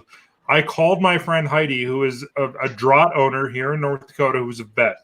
Heidi Folden from Williston, North Dakota. I called her and I was literally asking her at that moment what I should do. And percent paid her for her advice, but she's a bird dog owner, and I just asked for her honest opinion, and she knew that I would take her advice. But I mean, it's specifically if you can find somebody that hunts or has bird dogs, like you're going to be in a really, really good shape. And it is a huge resource that you need to treasure and treat them guys nice. Yeah. When I spoke at Pheasant Fest this year, it was just like that was one of the most common comments I got afterwards was like, how do you find a vet that's sympathetic to the specific needs of bird dog owners? Like it's challenging. So you need to research your local NAVA chapter, find people there. They probably have already done that homework for you. Yep. Yeah. So. Very important. And you will. There's some things you can't avoid, but at least if you like your vet, you're gonna be like, okay, I'm with you. I'm with you. Yep. All right, guys. So I'm going to send us off. So I need a couple things, though. So we've got 101 people still watching right now. Hi. So I need you guys, each one of you, I expect 101 comments below. I want 2 things answered. If you were a dog, what would you be? What breed would you be? Put down in the comments. So there better be 101 in there. The people, I got you. Okay. Do you mean not the live comments, or no? When we're all done, go ahead and add it into the comments after the show is over. Because there's a separate separate comments. Yeah, gotcha. Yep. 2. I just shared the link. Ron, I'm talking. Okay, I just shared the link for our channel, so I need you to go and subscribe. So that's 2. And then the third thing is what is something that you feel is the most important thing that you need in your first aid kit when you're out hunting? So those 3 things. So with that being said, anybody have any final thoughts before we sign off? I'm good, man. No? This has been one of my favorite ones that me and Nick were here for the first one, and this has been great. So but you were not on camera, Doug. Yeah, Like, you were just a little voice inside of our head. Yeah. Yes. So me and Nick have been here since and we invited Ron, but Ron thought he was too cool for us. Whatever. I did invite Ron. He said it was too complicated to me. I didn't know what the hell they were talking about. Like, what are you talking about? Doug, next week, can Tyler and I get in the top left of our squares? Can we get OG up in the top left? If I can put it in mine. Couldn't agree more. Yes, you too. Now that you're on camera. But you have to do an intro before you're capable of. I will do next week's intro. So, and then the final thing that I need you to put in the comments, if you can think of a guest that you would love to see. So if there's a topic that you would like to see covered, if there is something that you would like, put it in the comments. Give us some ideas. And it does we can make it happen. It does not have to be upland bird related either. I mean, duck hunting, turkey hunting, fishing, whatever. Absolutely. Waterfowl, turkey hunting, big game hunting, whatever you guys want to see, that'd be great. And I see people already not following directions, so wait till the broadcast ends and then add your comments after we end. Just so you know. Doug, one more thing before we leave. Are we? I think we can tease our next week's guest. I mean, it's like pretty much official. Go ahead. We are going to have. I'm not going to say the person yet because I need to confirm that, but we're going to have somebody from OnX Hunt. That's really good. OnX Hunt, sponsor of OnX. the Project Upland podcast and sponsor of the Hunting Dog podcast. OnX Hunt will be here next week to answer, which I think that will be very timely because the person that I was talking to is actually really pumped up about turkey hunting. So if you have questions about turkey hunting, but all questions related to OnX Hunt next week, I think many people use it. If you don't, you're going to want to tune in next week and figure out all the reasons that you want to be using it. So guest next Friday will be from OnX Hunt. And we should be able to share screens, so you should be able to see the app. We're going to dig deep into how to work the app, how to do some virtual scouting, how to send waypoints, how to receive waypoints, how to mark waypoints, turn layers on and off. So if you want an in-depth look at virtual scouting, next week is the week you want to be watching. And it's awesome. So with that being said, thank you all for joining, and we will see you next time. Love you. Cheers, everybody. See you next week. Get something up, Nick. God damn it. There we go. There we go.